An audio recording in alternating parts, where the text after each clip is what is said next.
It is night on the plain of Pasargadae, and a small stone house stands alone beneath the stars. Inside, on a golden couch, lies the body of a man who once ruled from the deserts of Egypt to the mountains of India, the greatest kingdom the earth had ever carried. There is a lamp.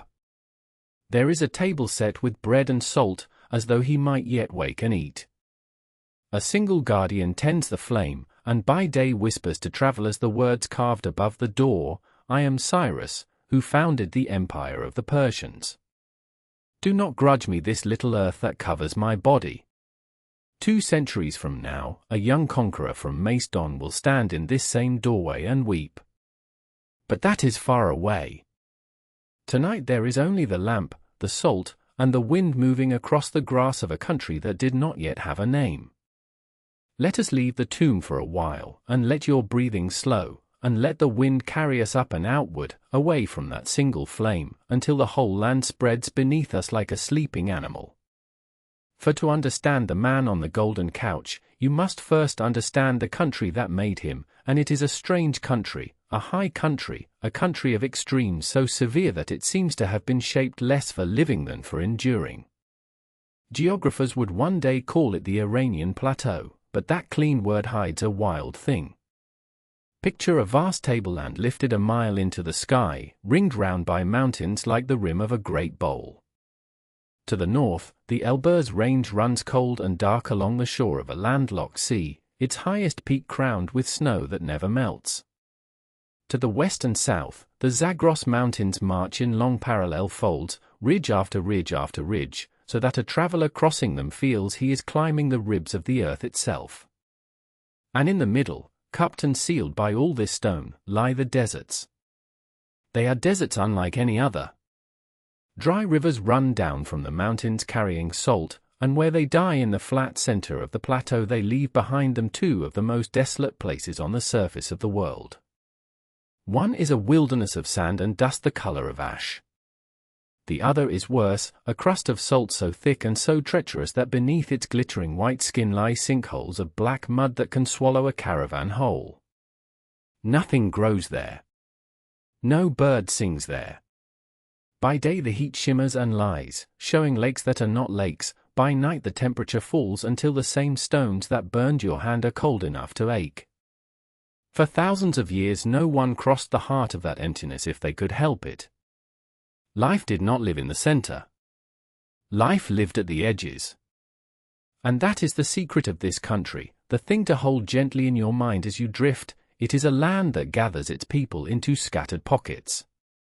Wherever the mountain snow melts and runs down toward the desert, there, at the foot of the slopes, at the mouth of a valley, where cold clean water rises or can be coaxed to the surface, a green place appears. An oasis. A ring of trees, a field of barley, a village of mud brick the color of the hills behind it. These oases hang like beads along the base of the mountains, each one separated from the next by long stretches of stone and thirst. A people raised in such a place learns 2 things early and deep. It learns the preciousness of water, which here is not a given but a gift, hoarded and shared and fought over. And it learns the long horizon, the knowledge that beyond the last green field there is always more country, always another range, always somewhere further to go. Into this land, in the centuries before our sleeping king was born, came new people. They did not rise up out of the soil, they arrived, slowly, over generations, drifting down from the wide grasslands of the north, from the steppe that runs on toward the cold. They came with their herds and their horses and their wagons, speaking a language that belonged to a great and far-flung family, the Iranian tongues, cousins to the speech of India, distant cousins to the speech that would one day become Greek and Latin and the very words in which this story is told. They called themselves, some of them, the Arya, and from that old proud name the land itself would one day be called Iran, the land of the Aryans. But that lay in the future.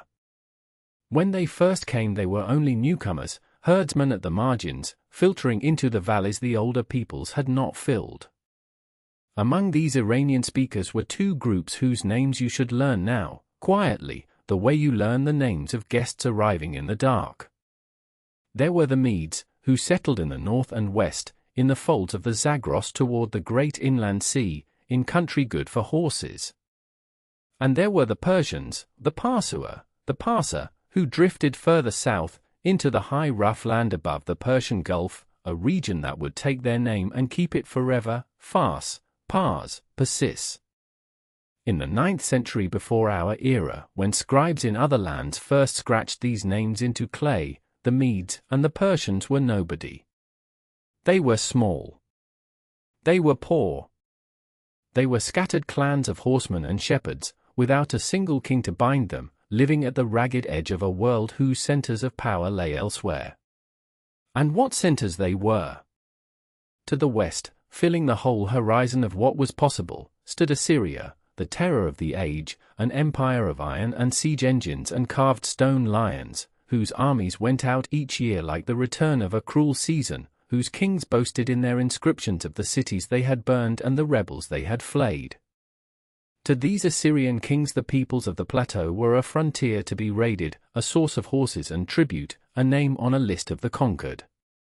To the southwest, in the marshes and riverlands at the head of the Gulf, lay Elam, ancient beyond reckoning, a civilized kingdom with its own writing and its own gods, older than the newcomers could imagine, though its long day was drawing toward evening.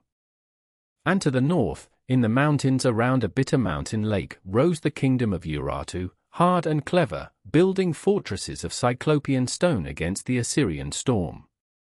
Between these three, the wolf, the elder, and the mountain smith, the Medes and the Persians made their small beginnings.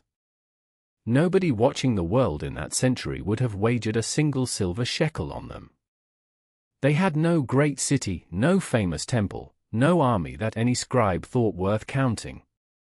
They paid their tribute in horses and kept their heads down and moved their flocks between the summer pastures and the winter valleys, and told their stories around the fire, and buried their dead, and were, to all the powers that mattered, beneath notice. Yet something was gathering in those high valleys, slow as the snow that packs itself year by year upon the peaks. A people learning the land. A people learning the long horizon. A people who would one day look at the wolf and the elder and the mountain smith and see, not masters, but a map of the world they meant to inherit. It would take a spark, a leader, a moment, a turning, to set it all alight. And in the north, among the Medes, in a fortress city that no traveler from the west had yet learned to fear, that spark was already being struck.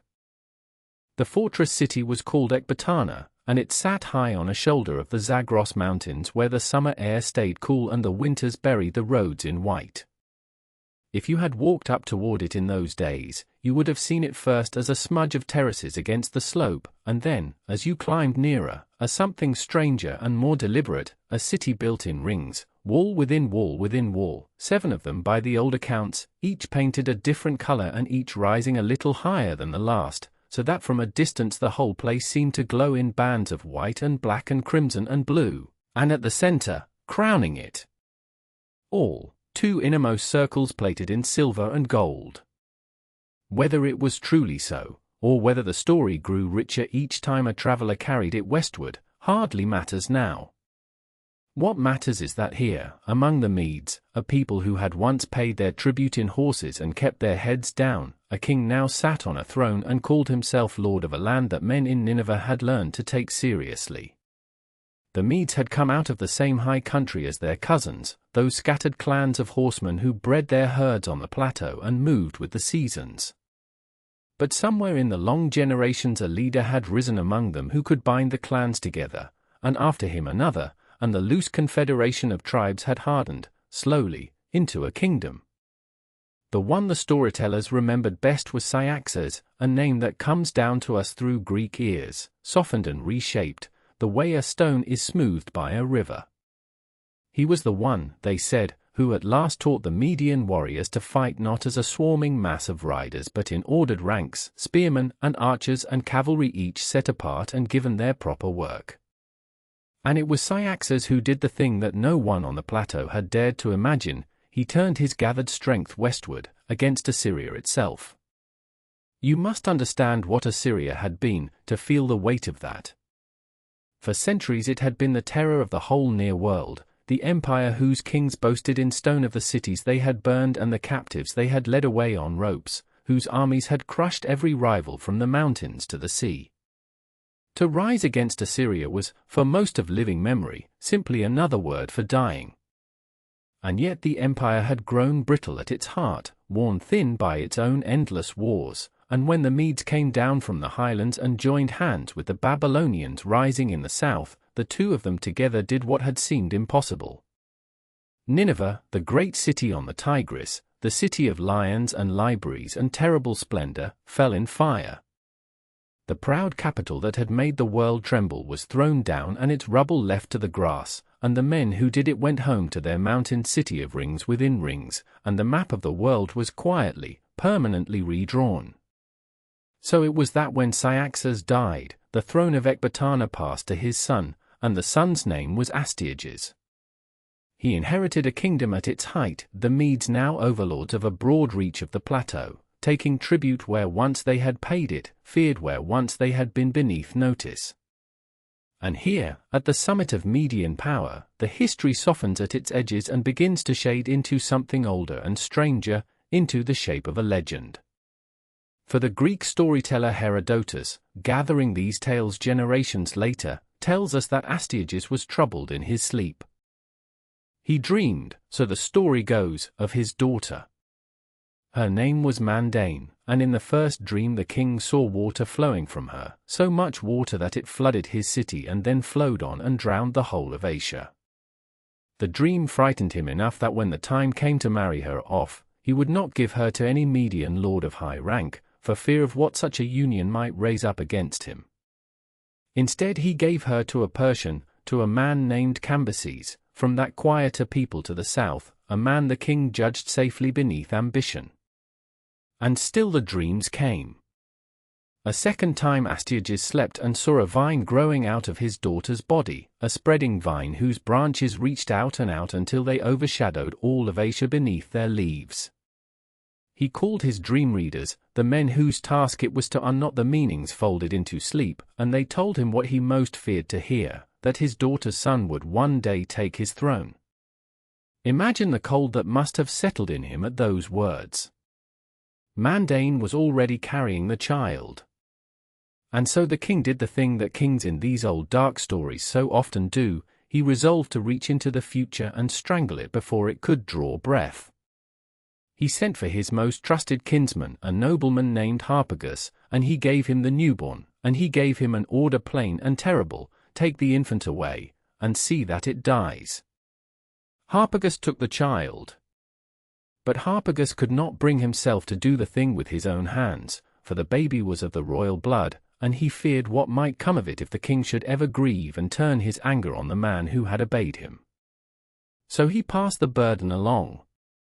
He summoned one of the king's own herdsmen, a man named Mithridates who kept the cattle in the wild folds of the hills, and he laid the child in the herdsman's arms and told him to carry it up into the loneliest part of the mountains and leave it there for the cold and the wolves to finish.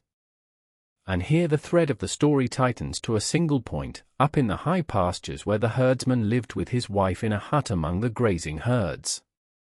For the herdsman came home carrying the infant, wrapped in fine cloth and gold such as no shepherd's child had ever worn, and his wife was waiting for him with news of her own. She had that very day given birth, and her baby had been born still, and lay dead in the house. What passed between the two of them in that small dark room, with the living child crying in his arms and the dead child silent in her lap, Herodotus lets us imagine.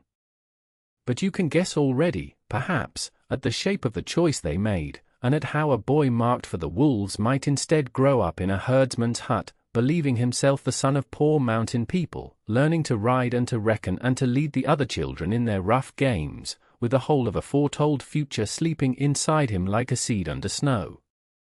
His name, when the world at last learned it, would be Cyrus. But he did not know that yet, and neither, for now, did the king who had ordered him dead, and who slept a little easier in his silver city, believing the vine cut down at the root. The boy did grow, as boys do, and the years folded quietly over him the way snow settles over the high pastures of Fars, season upon season, soft and slow, hiding the shape of things beneath. And here, before we follow him down out of the herdsman story and into the light of true history, it helps to sit for a while in the country that made him, so you can see it the way he must have seen it as a child, the long brown backs of the Zagros Mountains, folded like the flanks of sleeping animals, and between them the green threads of the valleys, where barley ripened and goats picked their way among the stones. This is the region the ancients called Anshan, and around it the wider land of Parsa, the land, in time, from which the whole people would take their name. The Persians. But in these years there was no empire yet, no name that made kings tremble. There was only a small kingdom in the highlands, a scattering of tribes who kept sheep and bred horses and buried their dead beneath the open sky, and who paid, when they were told to, tribute to greater powers than themselves. For this is the thing to hold gently in your mind as you drift: Persia began as a servant. Not a master, not yet. To the north and the west lay the Medes, whose horsemen had broken the old terror of Assyria and built from its ashes a realm that stretched across the Iranian plateau, from the mountains down toward the plains of Mesopotamia. Their king sat at Ecbatana, the city of 7 walls, each painted a different color, the innermost sheathed, so the stories say, in silver and gold. To that king the little kingdom of Anshan bent its knee. The lords of Anshan were vassals, under-kings, allowed their thrones and their flocks and their local dignity so long as they remembered whose shadow they lived in, and sent up their share, and came when they were called. The line that ruled Anshan traced itself back to a half-legendary founder named Aegean, and from him, after some generations, to a man called Cyrus, whose descendants we sometimes call the Tyspid kings. Their names come down to us worn smooth by time and by their own inscriptions, which love to recite ancestry the way a river recites the shape of the land it has run through: Cyrus and his sons, and then a Cyrus who was the first of that name, and then a Cambyses, Cambyses the first, who married, the old accounts tell us, a Median princess, a daughter of the great king of the Medes himself. And it was to this Cambyses, king of Anshan, and to that Median-blooded wife, that a son was born who would carry his grandfather's name forward into a future none of them could have dreamed. Cyrus. Cyrus II. The one the world would simply come to call the Great. Around the year 559 before our era, and you must hold these numbers loosely, for the ancients kept time differently and the sources do not always agree, the old king died, and Cyrus came into his inheritance. Picture it not as a coronation of trumpets and gold but as something quieter, more human, a young man taking up the small heavy weight of a mountain throne, the loyalty of a handful of clans, the herds and the fortresses and the obligations that came with them. He was, by the reckoning of his neighbors, a minor figure. A vassal's son become a vassal in his turn. The kind of king the great powers noted in a list and then forgot. If you had stood in the silver city of the Medes in that year and asked after the new lord of Anshan, you would likely have been met with a shrug, if you were answered at all. And yet, and here is where the seed beneath the snow begins, very slowly, to stir, Cyrus was not content to be a name in another man's list. We do not have his private thoughts, no diary survives, no confession. What we have are the things he did, and the shape they make when you lay them side by side. In these first years he did what a wise young king does when he is small and surrounded by the large: he gathered. He drew together the Persian tribes, the pastoral clans of the highlands, the Pasargadae and the others, and bound them to himself not merely as subjects but as a people with a single hand upon the reins. He knew the mountains as the Medes, in their painted city, did not. He knew the men who could ride and the passes they could ride through. And somewhere in those quiet seasons, the ones history does not narrate, the long unremarkable stretch between inheriting a throne and daring to use it, a decision was forming, the way weather forms far off over the ranges before you feel the first cold breath of it on your face. For the great king at Ecbatana in those days was named Astyages, the same king, if you follow Herodotus, who had once dreamed uneasy dreams about the child of his own daughter, and had given that dark order we spoke of before, and had believed the vine cut down at the root. And the strangest part of the story the Greeks told is this, that the very child he had marked for death, the grandson he thought long gone, was this same Cyrus, now grown, now a king in his own right, now the man upon whom the old ruler's fate would turn. Whether the tale is history or the shape history takes when it is remembered by firelight, we cannot fully say. But the bones of what followed are real, and they are these. The vassal began to look at his overlord not with the eyes of a servant but with the eyes of a man measuring a wall for the place where it might be climbed. It would not have looked like rebellion at first. These things rarely do. It would have looked like a king tending his own house, strengthening his tribes, making his alliances, letting the discontented lords of the Median realm know, quietly, that there was another mountain and another man who might welcome them.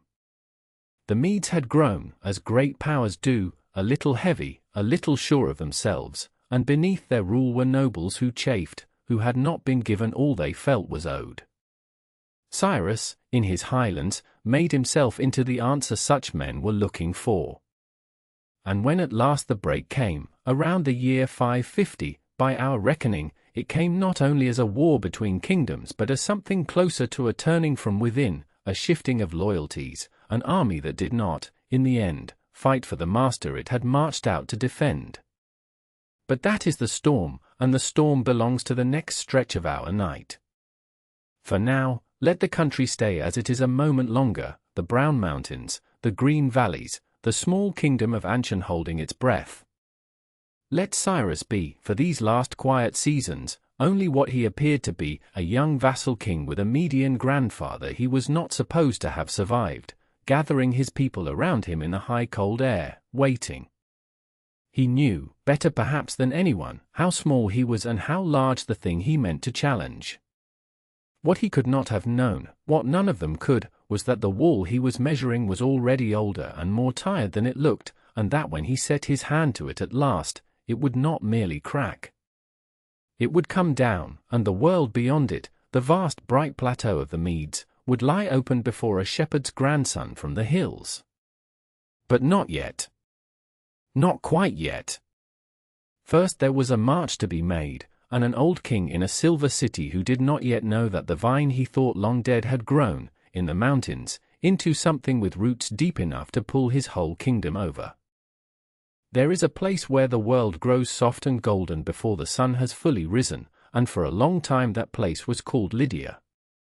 It lay to the west, past the great tableland of Anatolia, where the rivers ran down out of the hills carrying with them a fine glinting dust that the shepherds learned, generations ago, to gather from the shallows. The river was called the Pactolus, and the dust it carried was gold. From that gold a city had grown rich beyond the ordinary meaning of the word, Sardis, crowned by a citadel on a spur of rock so steep it needed no wall on three of its sides, only cliffs the color of old ivory. And over that city, in the years when Cyrus was still gathering the loose ends of the Median Empire into his hand, there ruled a king whose name became, in the mouths of the Greeks, a byword for wealth itself. Croesus. To be as rich as Croesus was, and still is, to have more than a man could ever count. He was not a foolish king, whatever the stories later made of him. He had done a remarkable thing, quiet and enormous at once. Somewhere in Sardis, in his reign or his father's, men had begun to take that river gold and stamp it into small weighed discs, each one guaranteed, each one worth exactly what it said it was worth. Coins. The first true coins the world had seen. Before them, trade had been a matter of scales and trust and endless argument over the purity of a lump of metal. After them, a thing had a price, and the price could travel in a purse. It is a strange thought, to lie in the dark and consider that the coin turned over in a pocket 2,500 years later is a distant grandchild of something a Lydian king pressed out beside a golden river. Croesus had made money, in a sense, out of the very silt beneath his feet, and it had made him the richest man alive. And so, when word came to him of the shepherd's grandson in the east, of Cyrus, who had swallowed the Medes whole and now stood where the kings of Ecbatana had stood, Croesus did what wealthy and careful men have always done when the ground begins to shift beneath them. He sought advice. Not from his generals, or not only from them, but from the gods.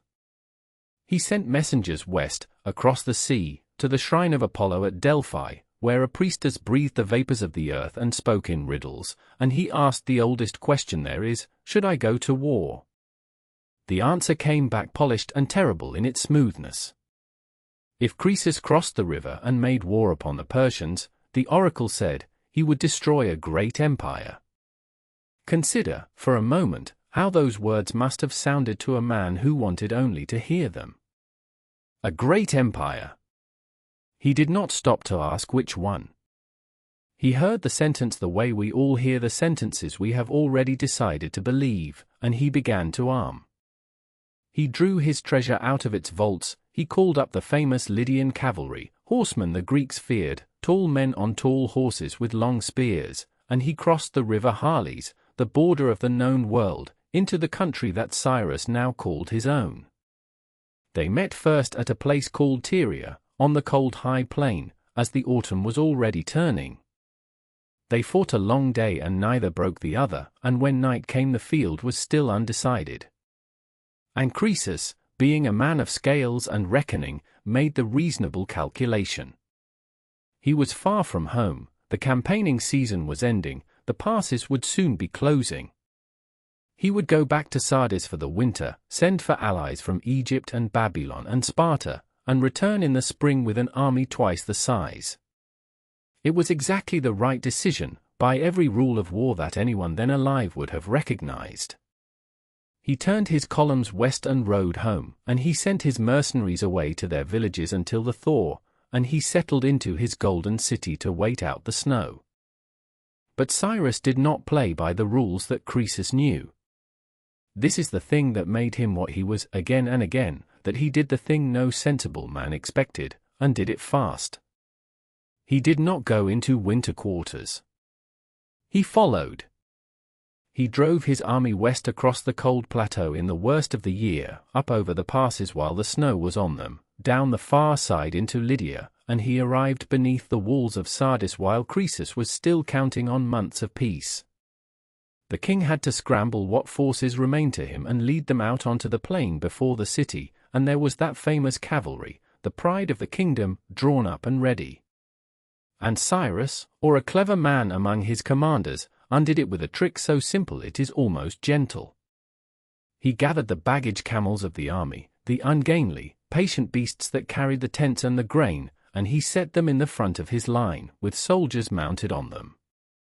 The story goes that horses cannot bear the smell of camels, will not stand to face them, and the great Lydian cavalry, the terror of the West, found their mounts shying and bolting and refusing to close. The horsemen dismounted and fought on foot, bravely enough, but the day was already lost. They were driven back through their own gates, and the golden city was shut up with its king inside. Sardis fell in 14 days. The citadel that needed no wall, that trusted its cliffs, was betrayed by those very cliffs. A soldier watched a defender climb down a sheer face to retrieve a fallen helmet, marked the path he took, and led a party up it in the dark where no one thought to keep a watch. And so the impregnable rock was taken from above, and the fire went through the lower town, and the richest king the world had known stood on the height and watched the smoke rise over everything he owned.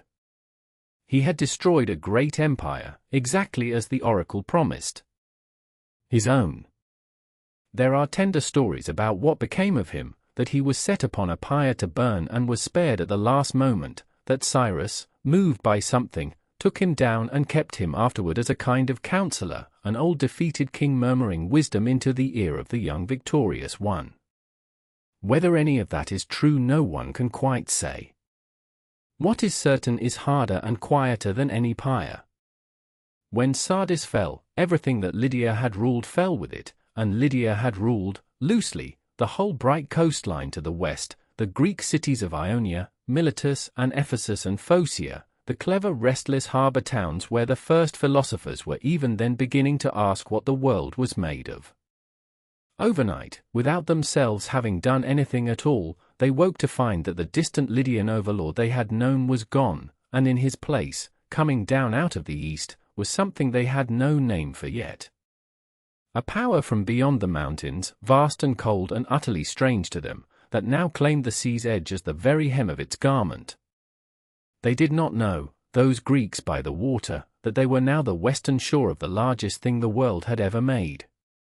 They only knew that the smoke had risen over Sardis, and that the questions had changed. And Cyrus, standing in the ashes of the golden city with the whole coast fallen quiet before him, was already turning his eyes to the one power left in all the world that was older and greater and richer even than the king he had just unmade, the immense and ancient city on the plain of the two rivers, behind its walls, that men said could never fall at all.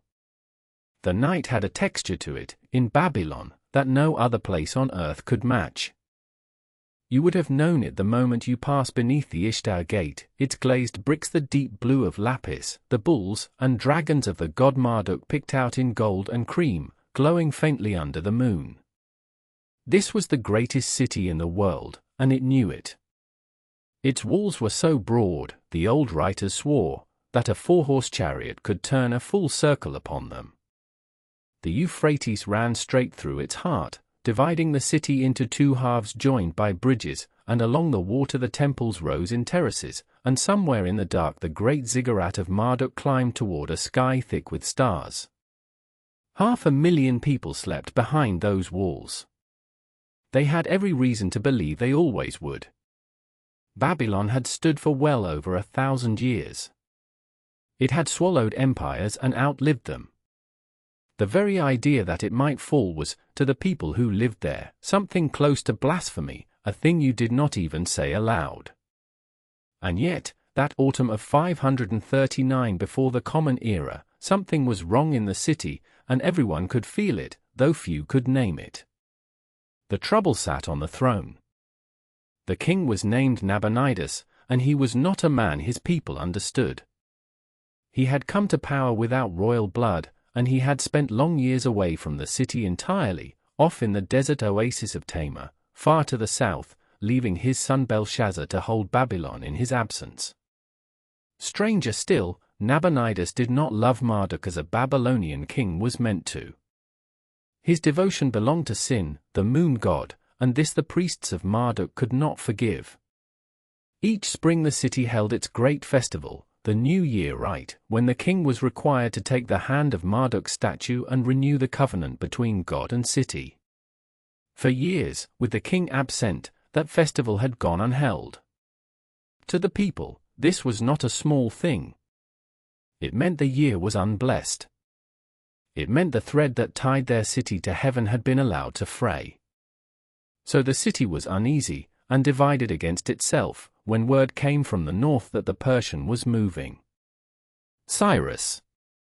The same Cyrus who had unmade the Medes, who had melted the golden kingdom of Lydia and Croesus into ash, who now ruled more of the world than any man before him. His army came down along the Tigris, and at a place called Opis he met the Babylonian forces and broke them. The road to the city lay open. And now, at last, the unthinkable stood at the gates. The power older kings had said could never fall was about to be tested by a man who did not seem to believe in the word never. What happened next has come down to us in more than one voice, and the voices do not entirely agree, which is part of what makes the night so strange to remember. The Greek historians, Herodotus first among them, tell of a stratagem worthy of legend. The Euphrates, they say, was the city's throat and also its weakness, for it flowed in through the walls and out again beneath them, and where the water passed there were gates, but the river itself could not be walled. And so Cyrus, unwilling to break his army against those impossible ramparts, is said to have set his men to digging channels and trenches upstream, drawing the great river off into an old lake basin, a marsh, a hollow in the plain. Slowly, through a long night, the Euphrates began to fall. The water sank from the chest of a man to his waist, from his waist to his thighs, until at last it was shallow enough to wade. And while the Babylonians, the story goes, were lost in a festival of their own, feasting, drinking, careless behind walls they trusted like the arms of a god, the Persian soldiers came up the drained riverbed in the dark, climbed the banks inside the city, and found the water gates carelessly left open. They were within the walls before Babylon knew the river had betrayed it. Whether it happened just so, we cannot be certain. The Babylonians left their own account, carved on a clay cylinder and pressed into their chronicles, and their telling is quieter, almost administrative in its calm. In their version there was scarcely a fight at all. The people, weary of Nabonidus, weary of the unblessed years, simply opened their arms. A general named Gobryas, Ugbaru, in the Babylonian tongue, a governor who had gone over to the Persian side, entered the city with his troops, and the great gates gave way, and Babylon was taken, they say, without a battle. The temples were spared. The daily offerings never stopped. No shrine was plundered, no quarter put to the torch. Whatever truly happened in the riverbed that night, both stories end in the same still place. By morning the greatest city on earth had a new master, and hardly a drop of blood had been spilled to make it so. Cyrus himself did not enter at once. He let the city settle, and then he came, and he came not as a destroyer but as a man arriving to set right what had gone wrong. This was the genius of him, the thing that separated him from every conqueror the old world had known. He did not raise what he took. He did not drag its gods away in chains, as the Assyrians had loved to do, parading the idols of the defeated to show whose heaven had won. Instead, Cyrus went up to the temple of Marduk and took the god's hand, as a proper king of Babylon should, and he let it be proclaimed, in Babylon's own voice, in the words of Babylon's own priests, that Marduk himself had searched the whole world for a righteous ruler, had grown weary of the impious Nabonidus, and had chosen Cyrus, taken him by the hand, and called him to the city to restore its peace. On that famous barrel of clay we now call the Cyrus cylinder, the new king had it written that he had returned the captured gods to their sanctuaries, that he had let displaced peoples go home to their own lands, that he had brought rest where there had been unrest. It is not, if we are honest, the charter of human rights that later ages sometimes made it out to be. It is a king's proclamation, written to make a conqueror beloved. But the mercy in it was real enough to those who received it, and its music carried far beyond the plain of the two rivers. For among the peoples held in Babylon were the exiles of Judah, carried off a generation or two before when Jerusalem fell and its temple was thrown down. They had wept, the psalm says, by the rivers of that very city, hanging their harps in the willows, unable to sing. And now a Persian king was letting the captive nations go home. To the writers of Judah this was no mere shift of empires. This was the hand of their own God moving through a foreign king who did not even know his name. In the scrolls of Isaiah they would call Cyrus by a title they had given no outsider before or since, O Messiah, the Anointed One, the shepherd chosen to shepherd them back to their hills. A Gentile king, robed in the language of their deliverance. And so the night that Babylon fell became many nights at once, an ending for Nabonidus, a wonder for the Judeans by the water, a single quiet turning of the world under those same thick stars. But even as the empire settled its vast new weight upon the plain, a question was already stirring in it, faint as the first grey line before dawn. For an empire is not the man who makes it. Cyrus had gathered the earth into his hand, Media, Lydia, and now Babylon itself, but he was mortal, and the lands he had bound together were older and stranger and more restless than any single life could hold. What would become of so much held together by one man when that one man was gone? Come now, away from Babylon and its river of many nations, and let the road carry you northeast, up out of the hot alluvial plains and into the high, clean country of Persia proper, to a green fold of the Zagros where a small river runs, and where Cyrus chose to raise the heart of everything he had made. They called the place Pasargadae, and here, in the years after his victories, the king built himself not a fortress but a garden. Picture it as it must have looked when the works were new. A wide, walled enclosure set upon a plain nearly 6,000 feet above the distant sea, ringed by pale mountains that hold their snow long into the spring. The air is thin and sweet up here, scented with the resin of terebinth and the dust of the plateau, and in the cool of the evening a breeze comes down off the peaks and moves through the plane trees. Within the walls, water has been coaxed into obedience. Straight stone channels, cut clean and lined with polished limestone, carry the mountain streams in long reflecting lines, dividing the ground into quarters, gathering here and there into square basins where the last light of the day lies still upon the surface. Between the channels grow orchards and roses, cypress standing dark and slender, meadow grass kept green by the patient running of the water. This is a paradise in the oldest, truest sense of the word, for the Persians had a name for such an enclosed garden, paradisa, a walled-around place, and it is from their tongue, softened through Greek and carried down the centuries, that we have inherited the very word paradise. Every garden of the soul that came after, every heaven imagined as a watered country behind a wall, borrows something from these quiet channels at Pasargadae. Among the gardens rose the pavilions of the king. Not the heaped ziggurats of Babylon nor the cramped keeps of a warlord, but airy palaces of pale stone, long halls set on tall, slender columns, open porticos through which the wind could pass freely, so that a man might sit in the shade and yet feel the whole plateau breathing around him. The stonework was cut with a precision that still astonishes. The Persians had learned from the craftsmen of every land they had gathered, from Lydian masons and Ionian sculptors and the old builders of Mesopotamia, and blended those hands into something wholly new. And upon one gate tower, carved in low relief, stood a figure the whole empire would remember, a winged genius, a guardian spirit, for great feathered wings sweeping up and back from his shoulders, robed in the fringed and elaborate manner of Elam, crowned upon his head with a strange and towering headdress twined about with the horns of a ram and rising into tall reeds and sun-disks. He faces the passing traveler with a calm, unhurried gaze, one hand raised as if in blessing or in quiet command. For centuries men have argued over who he is, a god, an angel, a genius of the place, or Cyrus himself made holy, and the argument has never been settled, for the figure keeps his silence.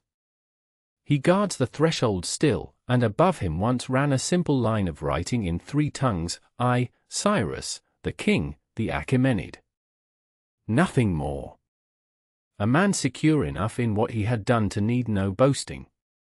So the empire had a heart now, a still green center around which the vast turning world of provinces revolved, Media to the north, Lydia far to the west with its cities on the wine-dark sea, Babylon on its plain, and beyond them tribute flowing in from lands whose names most of Cyrus's subjects would never hear spoken. He might have stopped there. A lesser man, or an older and more tired one, would have sat among the roses and let the water run and called it enough. But there was a restlessness in Cyrus that no garden could hold, and there were borders yet that would not lie quiet. The trouble lay to the northeast, out past the settled lands, where the ploughed fields gave way at last to the great open ocean of grass, the steppe that rolls on unbroken toward the rising sun. There lived the Pasargadae, a fierce confederation of horse peoples who owned no cities and bent to no king, who drank the milk of their mares and buried their dead in ways strange to the Persians, and who were said to worship only the sun, offering to it the swiftest thing they had, the horse, because to the swiftest of the gods one gives the swiftest of beasts. Their queen was a widow named Tomaris, and she ruled her scattered riders with a hard and watchful wisdom. Cyrus, the old histories tell us, first thought to win her by marriage and so gather her people into the fold without a fight. She saw the ambition beneath the courtship and refused him, and told him plainly to be content with his own and to let her rule hers. He would not be content. He gathered his army and crossed the great river the Greeks called the Araxes, out onto the wide grass where the Persians had never fought before, and there, if we may trust the tale that Herodotus set down a lifetime later, half history and half warning, he tried first a trick. He left behind a camp spread with rich food and, above all, with strong wine, a thing the milk-drinking steppe folk did not know and could not hold. A portion of the Pasargadae fell upon the abandoned camp, feasted, drank themselves into a heavy sleep, and were slaughtered where they lay. And among the fallen, taken living, was the queen's own son. When the boy woke to find himself a prisoner and understood the shame of how he had been taken, he begged to be freed of his bonds, and being freed, he took his own life. And Tomarus, hearing of it, sent to Cyrus a message that has echoed down all the ages since, that he had won not by courage but by the poison of the vine, and that she would give him his fill of blood as she had sworn, glutton for it as he was. Then she gathered every rider she had. The battle that followed was, in the old telling, the fiercest the peoples of that time had ever joined, first the long hiss of arrows darkening the air until the quivers were empty, then the closing in with spear and dagger, man against man upon the trampled grass, hour upon hour under the wide indifferent sky. And when at last it broke against the Persians. The greater part of Cyrus's army was destroyed, and the king himself, the shepherd who had gathered the earth into his hand, the founder of the first world empire, the man before whom Babylon had opened its gates without a blow, Cyrus the Great lay dead upon a nameless field beyond the Araxes, felled by a people who owned no walls and no thrones. The queen, they say, sought his body among the slain, and did to it a last dark thing to keep the promise she had made. And so we come back, as our story must, to where it began, to that lonely tomb of pale stone standing on its 6 broad steps upon the plain of Pasargadae, roofed like a simple house, small and severe amid the ruin of the gardens he loved. They carried what remained of him home across all those miles, and laid him here, at the center of his paradise, with the water still running in its channels and the winged guardian keeping his watch upon the gate. For a long age the tomb was tended, its chamber furnished, its keepers set to guard it. But the man was gone, and the question he had left unanswered still hung in the thin, bright air above the plateau, patient as the snow upon the peaks. He had bound the earth together with his own 2 hands. Now those hands were dust, and all that vast and restless inheritance passed, whole and untried, to a son. The son was called Cambyses, and he had waited a long time in the shadow of a father who cast a very long shadow indeed. Where Cyrus had gathered kingdoms the way a patient man gathers fallen fruit, bending down, choosing, letting the rest ripen, Cambyses came to the throne already grown, already impatient, already carrying within him the knowledge that whatever he did, the world would measure it against a legend. Imagine, if you can, what it is to inherit not merely an empire but a myth. To rule lands you did not win. To sit upon a throne still warm with the memory of the man who made it, and to feel, every waking hour, the weight of a comparison you cannot win. Cambyses looked out across the vastness his father had left him, from the Aegean shore to the mountains of India, from the Caspian to the Gulf, and he saw that it was almost complete. Almost. For there remained, in the far southwest, beyond the deserts, one last great kingdom that had never bowed to Persia, Egypt. Egypt. Even the name carries a hush with it, doesn't it, a weight of years so deep the mind cannot find the bottom. When Cyrus was born, Egypt was already ancient. When the first stones of Babylon were laid, the pyramids at Giza already stood grey and enormous on their plateau, their casing stone still bright, older to the Persians than the Persians are to us. Here was the one civilization on earth that could look upon the young empire of Persia and think it a child. Its pharaoh in those days was named Amasis, a shrewd old soldier who had risen from the ranks to seize the double crown, and who had spent his long reign watching the Persian tide rise in the east and doing everything a clever king could do to hold it back: alliances, marriages, gold sent quietly to the Greek cities, a wall of diplomacy built against the coming storm. But diplomacy is a wall of sand, and the tide does not negotiate. Cambyses had decided. Egypt would be the jewel he added to his father's crown, the achievement that would be his and his alone, the answer to the question that hung above him. And so, somewhere around the year we would number 525 before the Common Era, the great army of Persia turned its face toward the south, and began the long march down toward the desert and the river and the oldest kingdom in the world. But between Persia and Egypt lay a thing that had defeated armies before, the Sinai. A wilderness of sand and stone and blinding light, waterless for days on end, where a marching column could wither and die of thirst long before it ever saw an enemy. This was Egypt's truest wall, better than any fortress, the desert itself, patient and merciless, asking only that you try to cross it. And here the historian Herodotus, who tells us so much of this story, gives us a detail so human and so strange that it lingers. Cambyses, he says, could not have crossed at all but for the help of the desert Arabs, the nomad king of those wastes, who knew where the water was and where it was not, and who made a bargain with the Persians.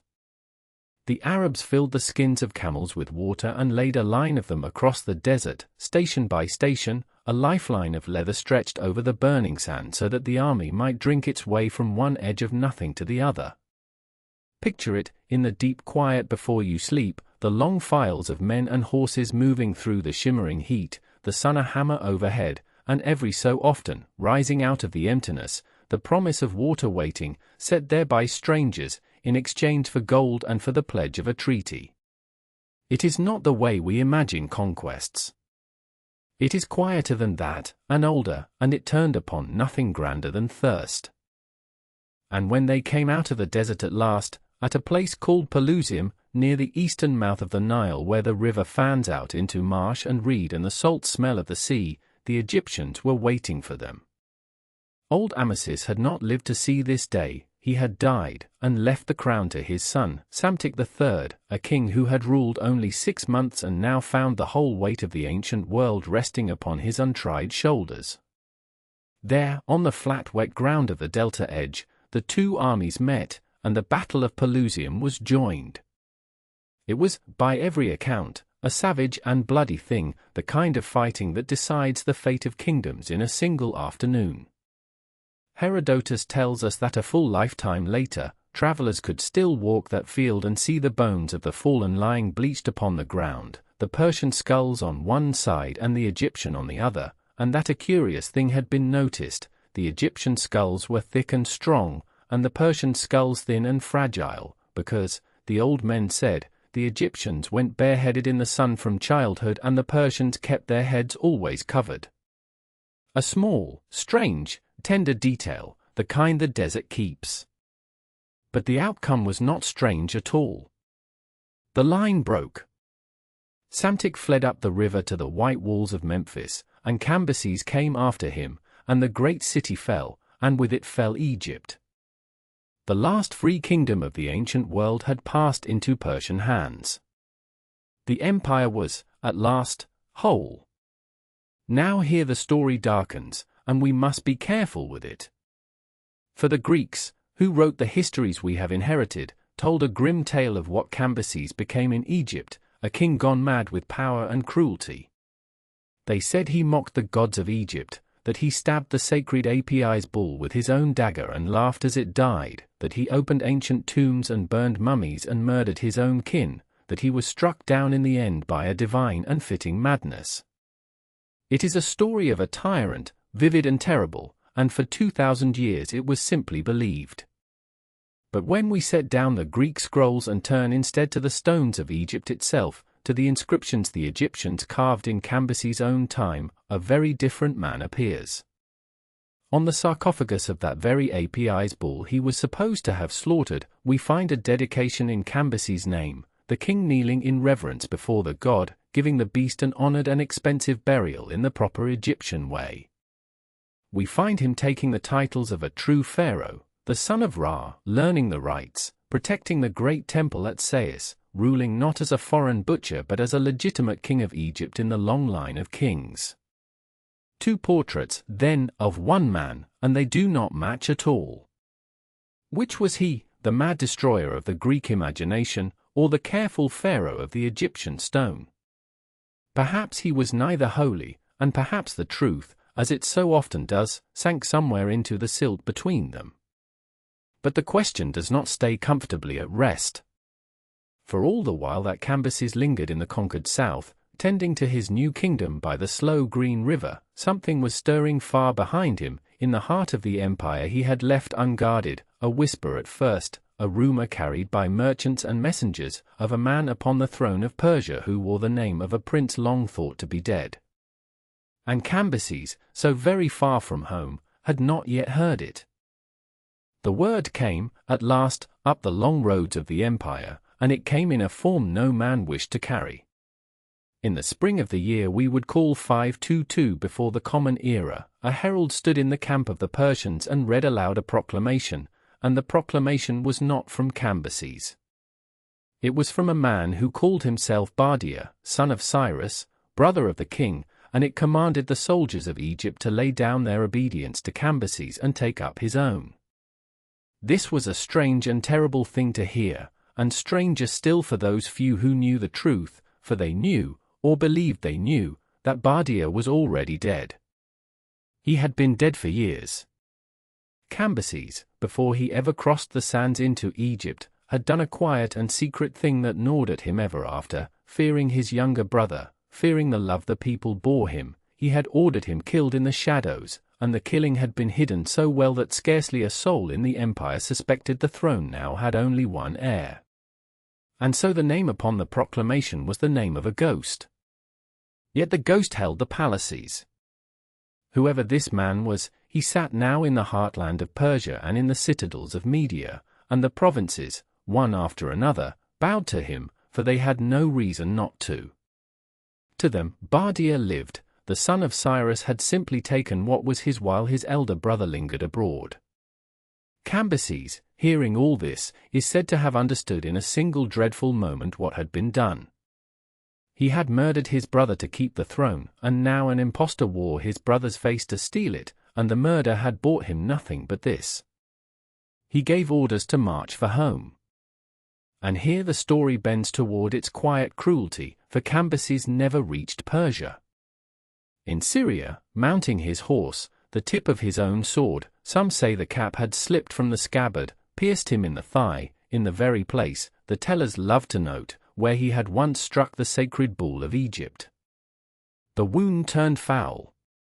He lay for some days, and as the fever took him he confessed the secret of his brother's death to the nobles around him, swearing to them that the man on the throne was no son of Cyrus but a fraud.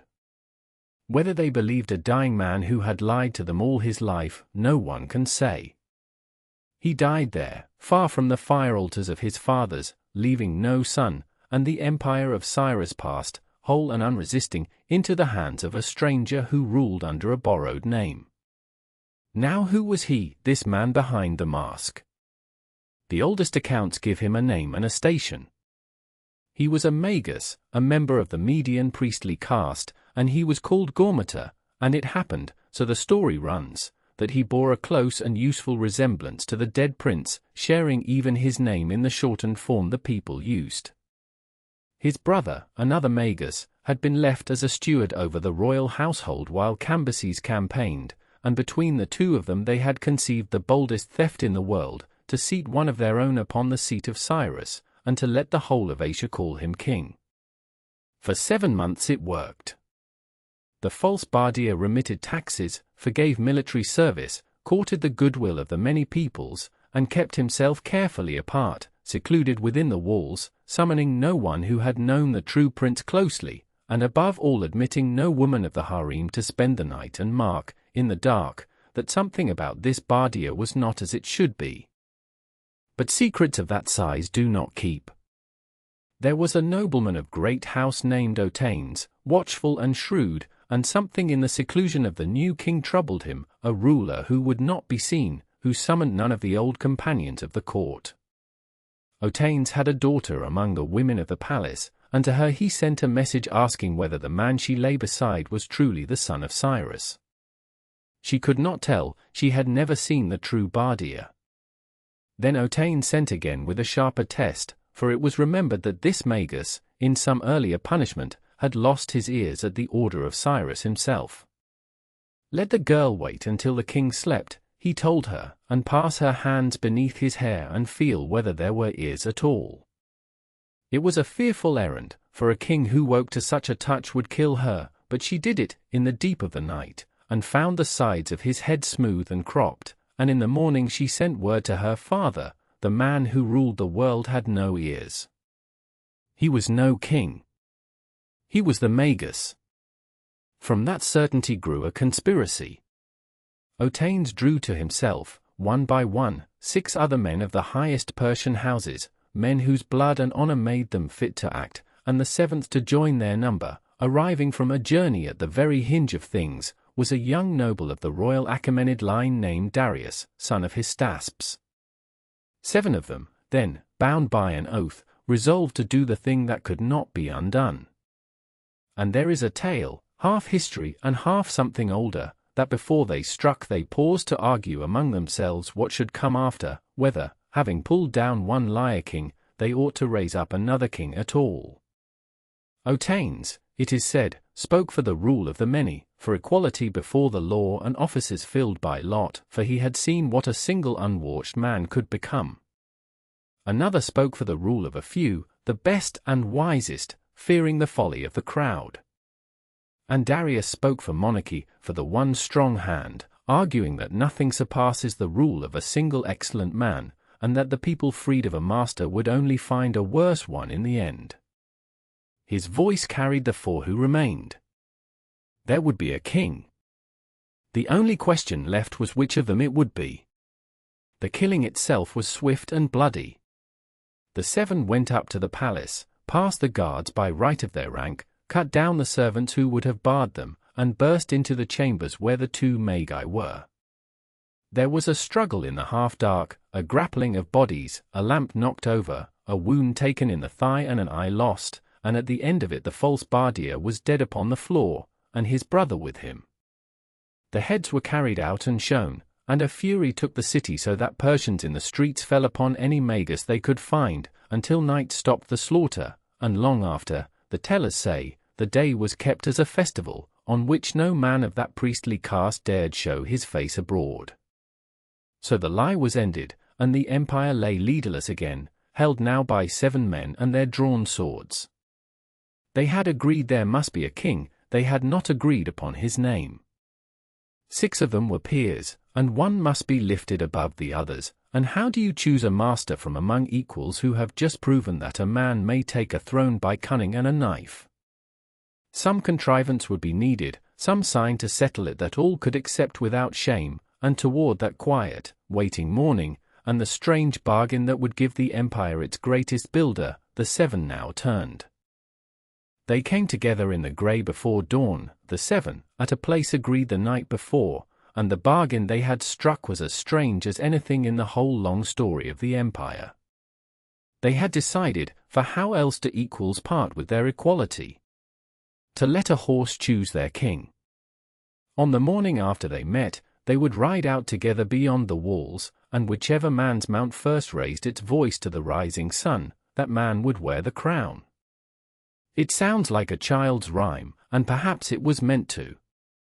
But behind it stood Darius, son of Hystaspes, of the royal house though not near the throne, a young man of the Achaemenid line who was not willing to leave so great a thing to the honest whim of an animal. He had a groom named Ebes, clever with horses as some men are clever with words, and the night before the ride Ebes took the king's own mare to the appointed ground and let Darius's stallion know her there, so that when the 7 rode out at first light and the horse remembered the place, he lifted his head and neighed into the pale morning, and in that same instant, the tellers say, thunder rolled out of a cloudless sky, as though heaven itself had signed the arrangement. The other 6 slipped from their saddles and bowed. So Darius became king of Persia, in the year we would number 522 before the Common Era, by a trick and a thunderclap, and the men who had killed one usurper found they had made another kind of king altogether. He would need every ounce of that cunning, and more, almost at once.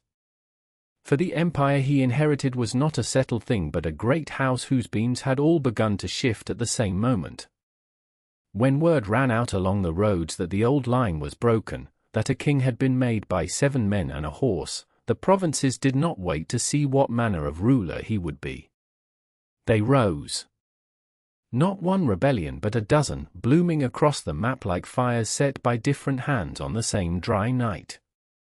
In Babylon a man stood up and called himself Nebuchadnezzar, son of the last great king, and the ancient city that had bowed to Cyrus now shut its gates against Cyrus's heir.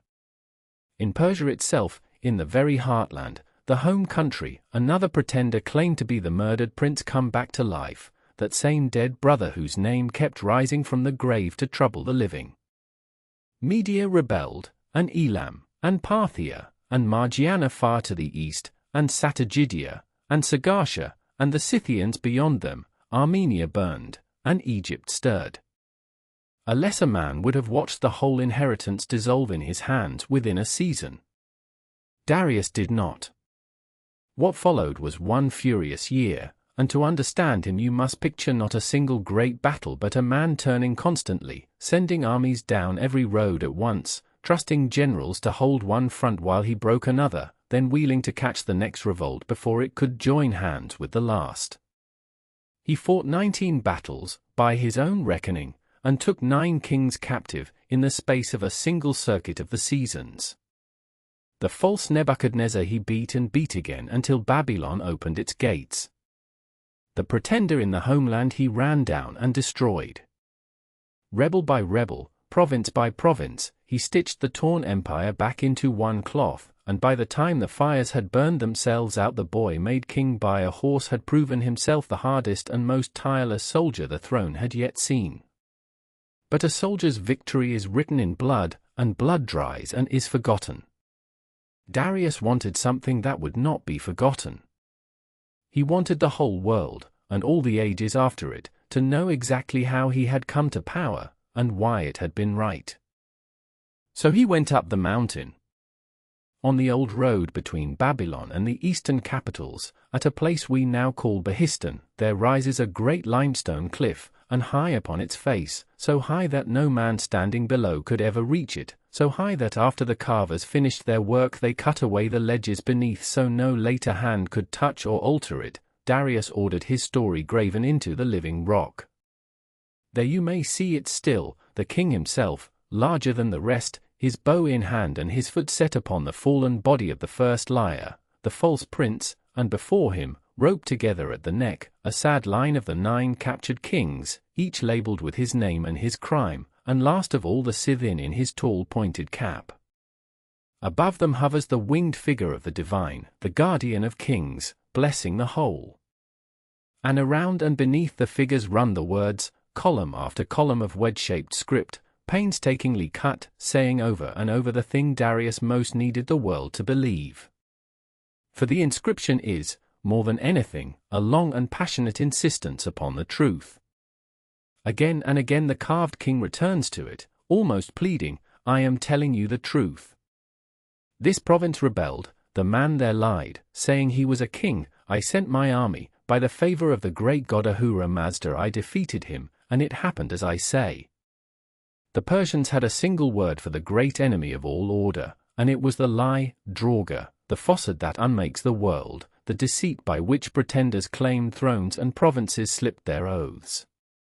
Over and over Darius sets himself against it. The rebels were followers of the lie, he was the servant of the truth. You who read this in time to come, he says, believe what I have done, do not hold it false, and let the man who preserves these words be blessed, and the man who defaces them be cursed. It is the voice of a king who knows that he took the crown by a means that could always be called into question, and who means to answer the question forever, in stone, above the reach of every hand. And here is the quiet marvel that even Darius could not have foreseen.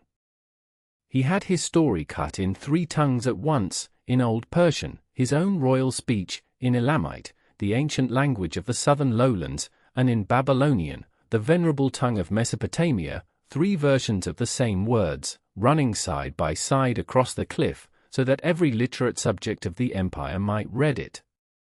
3 languages, 1 message, carved by a king anxious to be understood.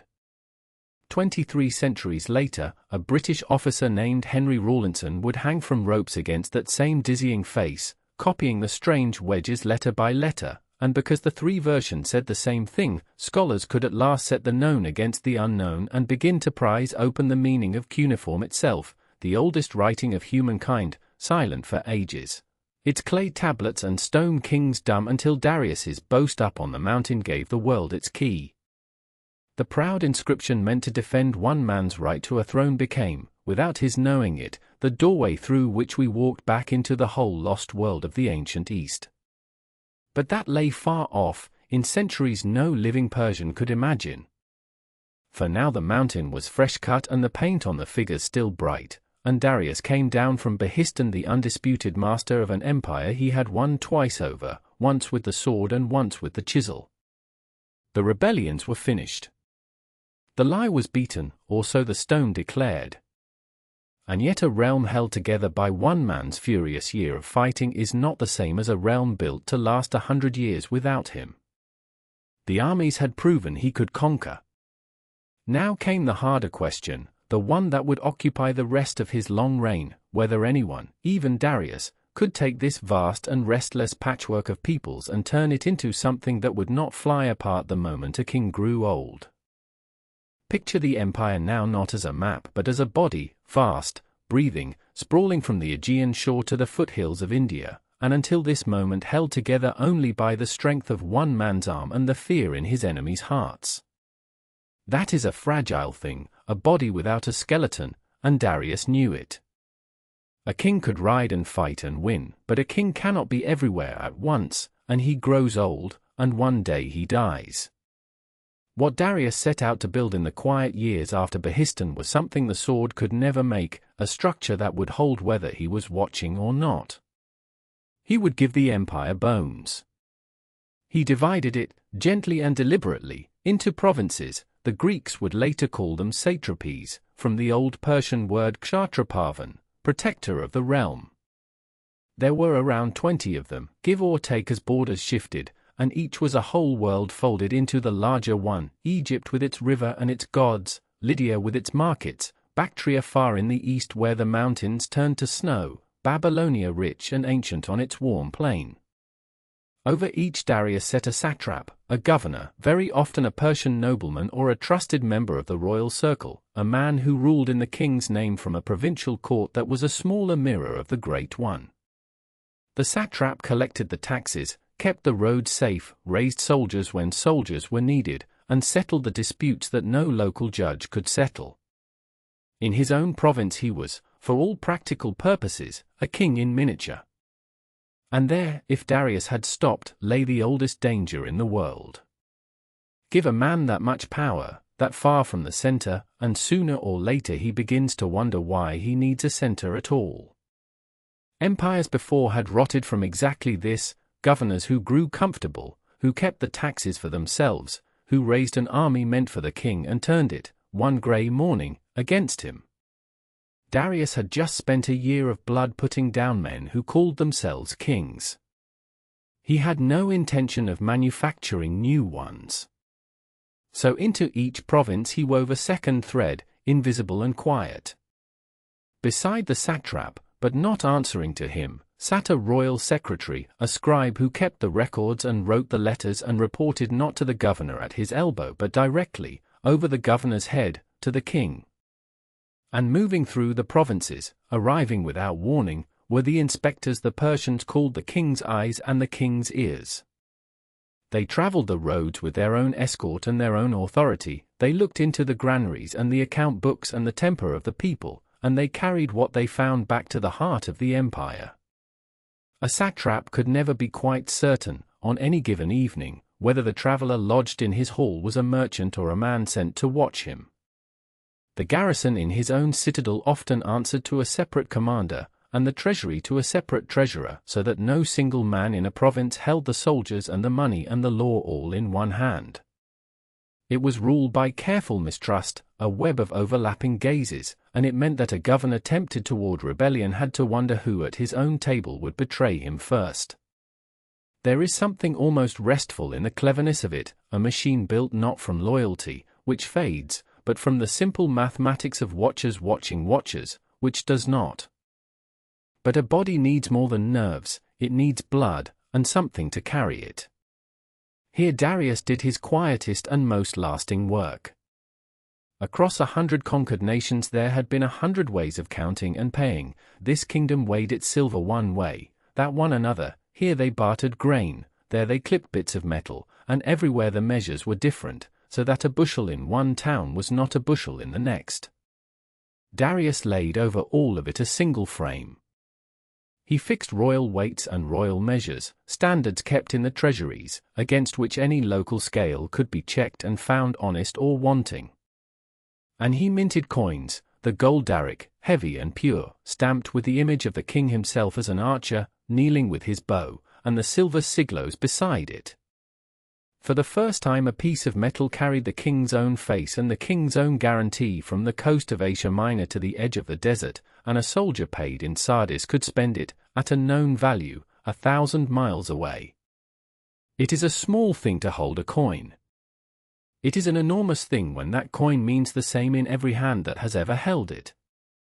And then came the ledgers, the great tax registers, the accounting that turned the whole living empire into ink. Darius sent men to assess each province, what its land could yield, what its trade was worth, how many people plowed its fields and worked its looms. From this he set for each satrapy a fixed tribute, reckoned in talents of silver ore, for Egypt, in grain, for Babylon in silver and in horses, for the far eastern lands in gold dust washed from their rivers, for others in ivory or in fine cloth or in the particular thing that land alone could give. The Greek historian Herodotus, generations later, would copy out those figures province by province as if reciting an inventory of the world, and reading them you can almost feel the vastness of the thing, a realm so large that its wealth had to be written down simply to be believed. No longer would tribute depend on the mood of a king or the desperation of a bad harvest. It was written, and being written it was expected, and being expected it arrived. The taxes flowed inward along the roads toward the treasuries, and out of those treasuries flowed the wages of the soldiers and the wages of the scribes and the stone and cedar of the great building works, and the empire's blood moved in a circle, in and out, year upon year, without the king needing to lift his hand. It was, in its way, one of the most remarkable acts of imagination in the ancient world, to look at a chaos of tongues and gods and customs, a patchwork stitched together by conquest and likely to unravel, and to see beneath it the possibility of a single humming order. Not to erase the differences. Egypt stayed Egyptian and Babylon stayed Babylonian, men still prayed to their own gods and spoke their own languages and buried their dead in their own ways. But over all of it Darius laid a common skeleton of governor and secretary and inspector, a common blood of coin and weight, a common memory in the tax rolls that remembered what every corner of the earth owed. The empire that had been won twice, by sword and by chisel, was now being won a third time, slowly, in offices and counting houses, by clerks who would never see a battlefield. And yet even the finest machine needs its parts to speak to one another.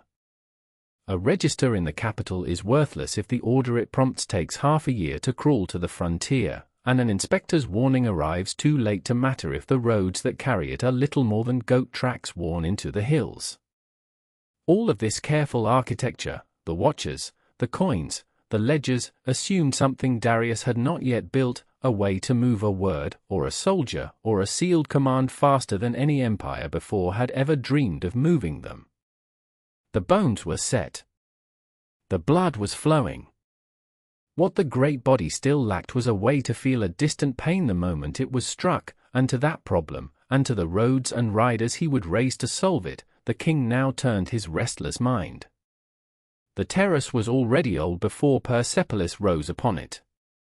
Long before the first column was set, the laborers cut into the grey flank of the mountain the Greeks would one day call the Mount of Mercy, levelling a shelf of living rock 40 feet above the plain, a platform the size of a small town, 500,000 square feet of stone, wide enough to hold a city of ceremony and nothing else.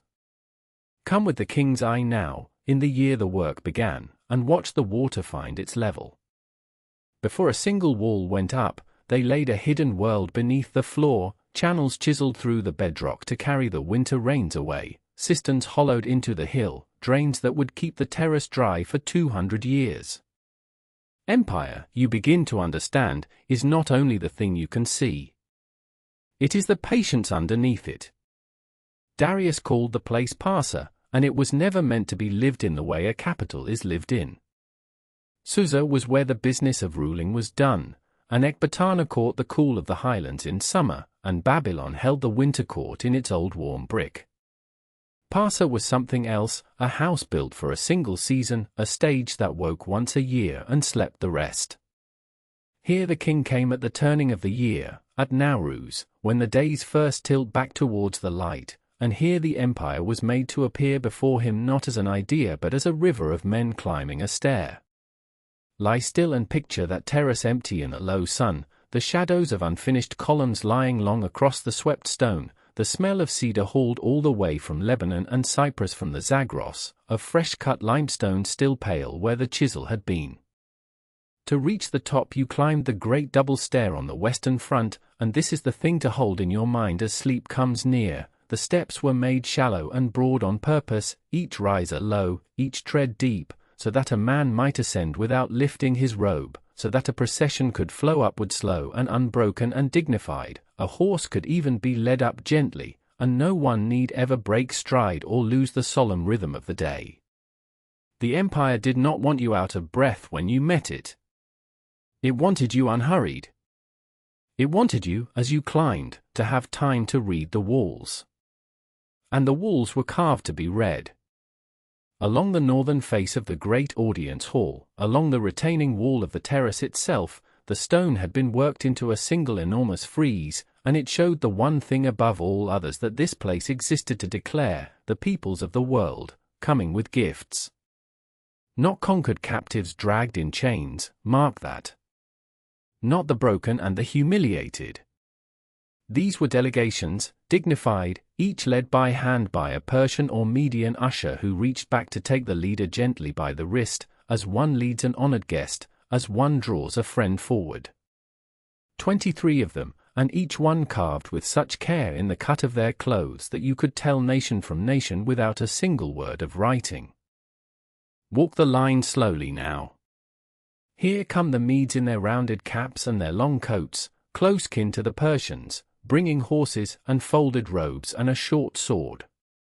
Behind them the Elamites, from the old land down by Susa, leading a lioness and her cubs, the little creatures reaching back towards their mother across the stone. The Armenians with a fine horse and a great two-handled vessel. The Lydians from the rich west, from the land where they say coined money was born, bringing bowls and armlets and a pair of horses drawing a chariot. The Bactrians up from the far northeast with a camel of their own kind. The Aracosians, the Sogdians, the Parthians. The Gandharans and the Indians in their sandals and their thin dress, carrying baskets, leading a small humped bull, bearing, some scholars believe, dust of gold from the rivers of the east. The Arabs with their dromedary. The Cilicians with rams. The Ethiopians, the Nubians of the deep south, bringing an elephant's tusk and an okapi or some long-necked creature, and a small vessel that may have held something precious from the edge of the known world.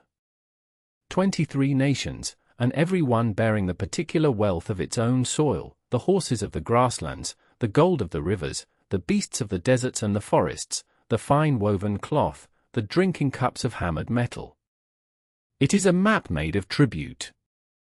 It is the whole earth, as the Persians understood the earth to be, folded into a wall and turned to walk in one direction, towards the throne. And they were painted once, every one of them. The stone you might imagine as bare and grey was bright with colour in its day, blues and reds and gold leaf catching the torchlight, the caps and the robes and the harnesses picked out so that the procession seemed almost to breathe. Above them, where the great doorways rose, the king sat carved upon his high-backed throne, and behind him the crown prince, and behind them ranks of the immortal guard standing spear on spear, and the winged disk of the god above it all. And everywhere, holding the whole immense weight of the roof, the bullmen and the lying griffins, the double-headed capitals, the fluted columns rising 60 feet and more, taller and more slender than anything the Greeks would build for another century. When the visitor from a distant province finally reached the top of that patient stair and passed between the guardian bulls of the great gate, the gate of all nations, Xerxes would name it, and saw the forest of painted columns and the frieze of his own people frozen in the endless offering, he was meant to feel a very particular thing. Not fear, exactly. Something quieter and heavier than fear. He was meant to feel that he had a place. That the world was ordered, and that he stood inside the order, carried forward on the same slow stair as every nation between the Nile and the Indus. It was a story the stone told with perfect confidence, that the peoples came willingly, that the gifts were freely given, that the great king was the still center around which the whole turning world arranged itself in peace. And for a long while, along most of that vast frontier, the story held. The tribute did come. The stair did fill, year upon year, at the turning of the light. But look once more, in your mind's eye, along that carved procession, and count the nations, and then think of the ones the sculptors did not have to include, for they were still deciding, out at the far grey edge of the empire, whether they would come at all. Away to the west, past Lydia, past Sardis where the royal road ran down at last to the sea, there were small stubborn cities on a rocky coast and on the island scattered offshore, cities that spoke Greek and governed themselves and had lately learned to chafe under the ushers who came to lead them, gently, by the wrist.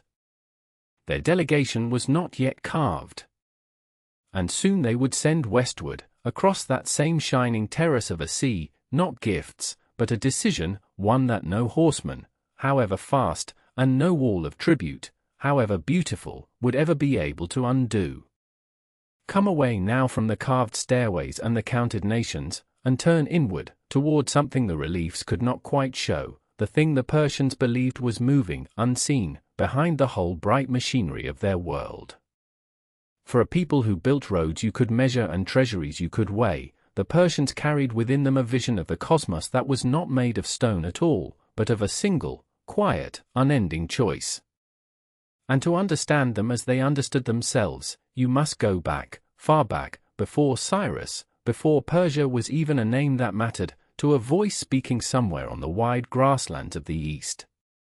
His name comes down to us worn smooth by centuries, Zarathustra. The Greeks would later call him Zoroaster, and almost everything about him is uncertain, even the age in which he lived.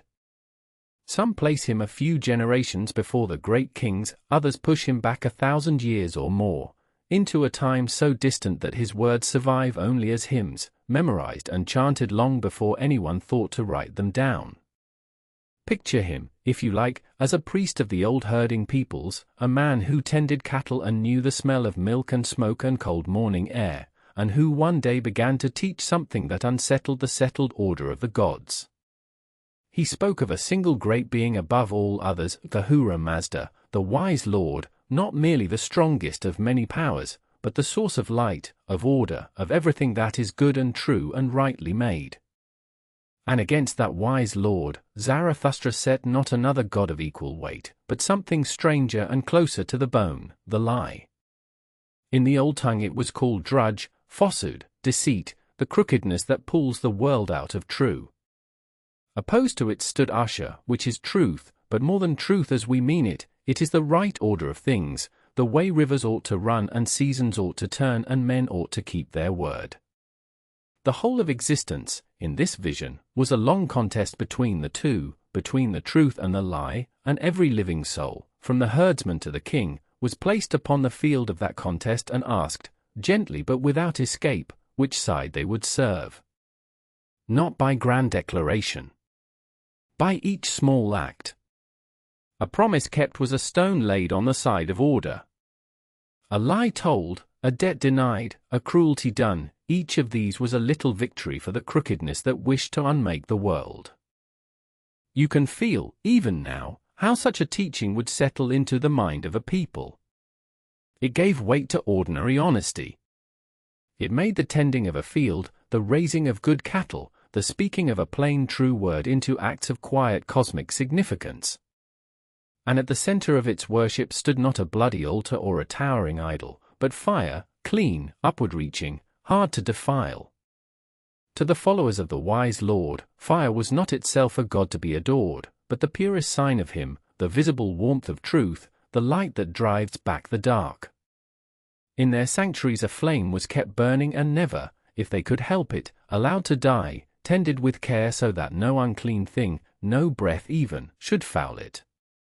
The priests who kept those fires wore cloth across the lower face, lest the moisture of the mouth pollute the sacred flame, and they fed it with dry, fragrant wood, and they spoke the old hymns over it in the language of Zarathustra long after that language had passed from everyday speech.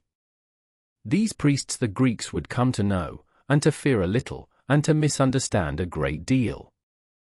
They called them the Magi, and from that single word, through long and winding centuries, would come our own words magic and magician, though the men themselves were nothing like the conjurers of later imagining. The Magi were a priestly caste, learned in ritual and in the reading of the heavens, keepers of the calendar and interpreters of dreams, present at the great ceremonies of the court.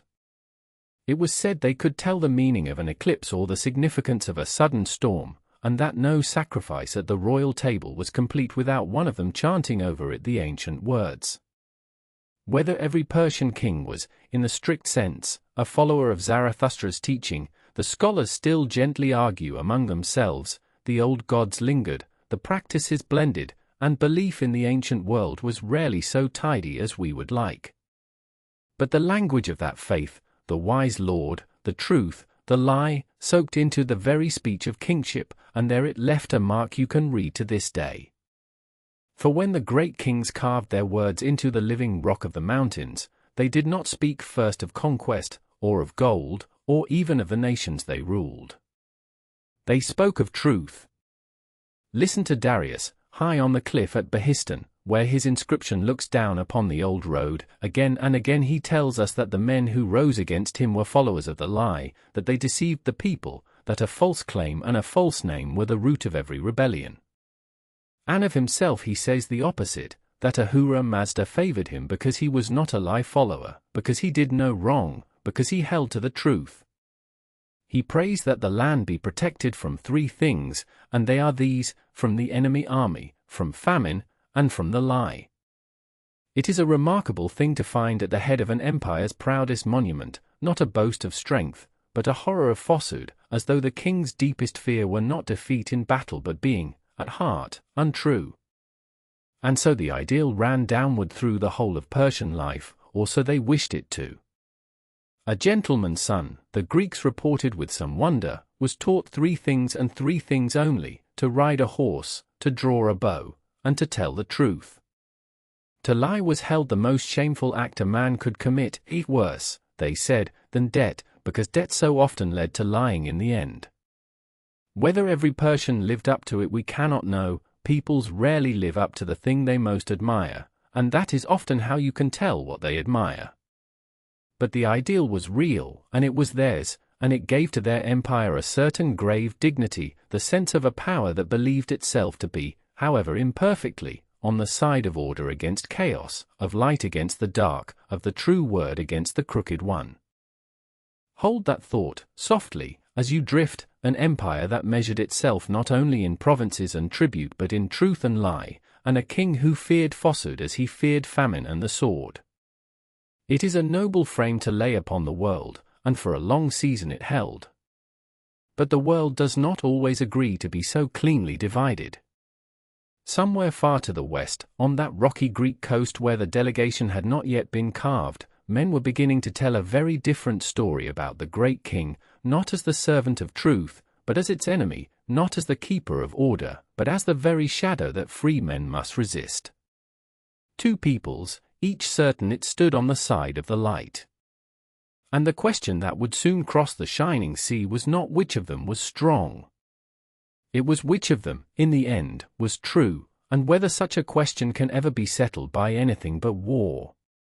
Step now, softly, past the outer gates, past the guards and the gardens where the water runs in stone channels, and come into the heart of the thing itself, the court of the great king, where the whole of the empire narrows to a single still point, the way a great wheel, for all its turning, keeps a hub that does not move.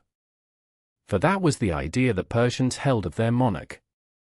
Beyond the walls the satrapies stretched for 3,000 miles, the roads unspooled, the tribute moved in its slow rivers of silver and horses and cloth.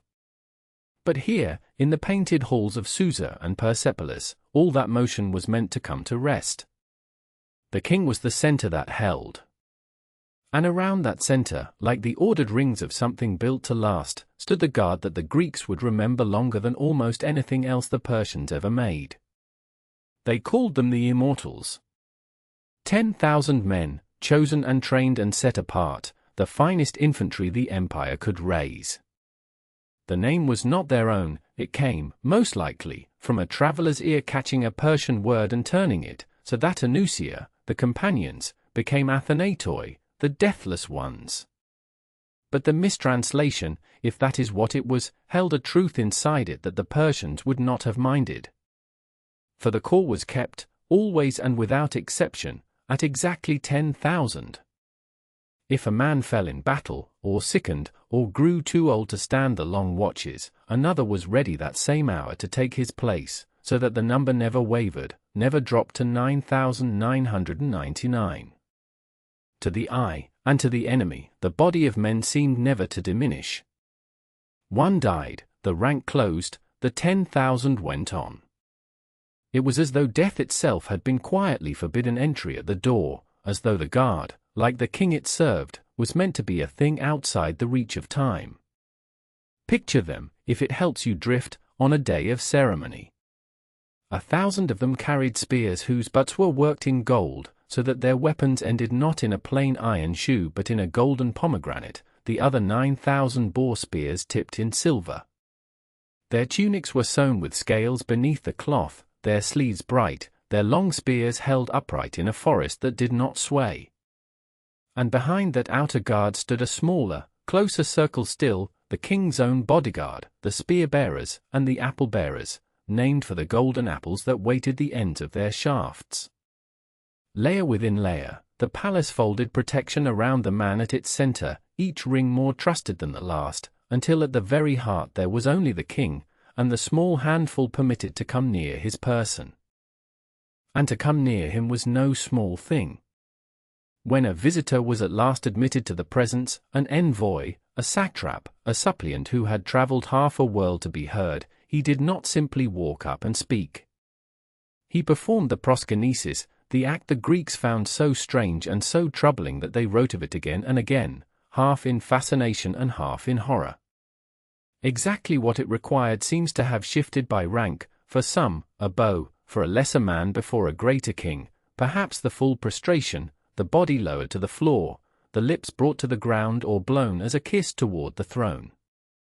To the Persians this was not the worship of a god, the king was mortal, and they knew it, but the outward sign of an inward order, the proper deference of the lesser to the greater, the smallest gesture in a vast architecture of place and duty. To the Greeks, for whom no free man knelt to another, it looked like slavery dressed in silk, and they would carry that image home and set it burning at the root of the story they told about the East. But here, tonight, let it simply be what it was to those who performed it, the hush of a great hall, the long walk across the polished floor, the moment of lowering oneself before the still center of the world, and then the permission, granted or withheld, to rise and to speak. Around the king moved a household of astonishing intricacy, and much of it moved on quiet feet. There were the cupbearers, whose office sounds humble and was anything but for the man who handed the king his wine tasted it first, pouring a measure into his own left hand and drinking, so that any poison would find him before it found the throne. To be cupbearer was to be trusted with the king's very life, and more than one such servant rose from that intimacy to real power. There were the eunuchs, gliding through the inner rooms where other men could not go, keepers of the doorways between the public court and the private quarters, carriers of messages, guardians of the women, and, because they stood so close, and could father no dynasty of their own to rival the king's, often his most confidential advisers. Their influence was real and quietly enormous, running like an underground stream beneath the visible business of the court, and later Persians would tell uneasy stories of eunuchs who made and unmade kings from the shadows behind the curtain. And beyond the curtain lay the women's quarters, the harem, which the Greek imagination filled with every kind of luxury and intrigue and which was, in fact, a center of power in its own right. Here lived the king's mother, whose voice in matters of the succession could outweigh almost any minister's. Here lived the queen, the chief wife, whose son stood first in line to inherit the whole turning world. Here lived the lesser wives and the concubines, and the children who tumbled and grew and watched one another with the wary eyes of those who know that only one of them can rise. The Queen Mother, in particular, held a station the Greeks scarcely understood, honored, consulted, feared, a fixed pole in the shifting weather of the court. For all its silks and its scented rooms, the harem was not a place apart from the great game. It was where the great game began, in the cradle, in the choosing of which son would one day be called to the throne.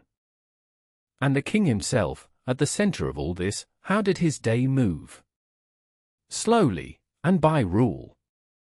He dined in a manner that fed hundreds from his table, the food carried out to guards and servants and favorites, so that eating became a kind of governing, a daily redistribution of the king's own abundance. He hunted in the walled parks the Persians called paradises, where lions and deer were kept for the royal spear, for a king was meant to master beasts as he mastered men. He heard petitions, dispensed judgment, moved with the seasons between his capitals, cool Ecbatana in the summer heat, Babylon and Susa in the winter, so that even his restlessness was ordered, a slow procession around the circle of his lands. Everything, in theory, held its place. Everything turned about the still center, and the still center held. And yet a stillness so total carries its own hidden strain. A hub that must never move, a guard whose number must never fall, a peace maintained by the perfect deference of every lesser thing to every greater, such an order asks a great deal of the man at its heart, and asks even more that nothing from outside should ever come to test it. For all its gold and its ceremony, the court was a machine wound very tight. And far to the west, across that shining sea, the men who would not kneel were sharpening a question the Persians had not yet learned to fear, asking, in their loud and quarrelsome cities, what would happen if the still center of the world were forced, at last, to move. The frontier, in those days, was not a line drawn upon any map. No surveyor had walked it, no wall yet marked where the empire ended and the unknown began. It was, rather, a feeling, a thinning of the familiar, a slow fading of the roads and the rest houses and the reassuring sight of a royal seal, until at last a traveller stood in country the king's writ had never reached, and knew it only by the silence. Darius, who had ordered the whole of his world into stillness, who had counted his provinces and weighed their tribute and set every satrap upon his allotted stone, could not help but look outward from that ordered center and wonder where the stone stopped. And so, in the restless years of his middle reign, he turned his gaze toward the two ends of the earth, the sunrise country beyond the great river in the east, and the cold grasslands beyond the northern water, and he went to see for himself where the world gave out. In the east, the land climbed toward the roof of everything. Beyond the settled satrapies of the plateau lay the passes, and beyond the passes the broad brown coil of the Indus, sliding down out of mountains no Persian had ever named. Darius sent men ahead of his armies, not soldiers first, but a mariner, a Greek from Caria named Cyrus, whom the king bade sail down the river to discover where its waters went. Imagine it, if you would, as you lie there in the dark, a small company of ships pushed out onto a current the color of milk and clay, carried for month upon month between banks that grew ever stranger, past cities of baked brick and fields of a grain no one aboard could name, until the river at last opened its mouth into a warm and unfamiliar sea. Cyrus followed that coast westward, all the long way round Arabia, and came home after 2 years and more to lay the shape of the world at the king's feet. And where the mariner had charted, the king followed. The Punjab, the land of 5 rivers, was brought into the empire as its 20th province, the richest of them all, paying its tribute not in silver but in gold dust, weighed out from the beds of eastern streams.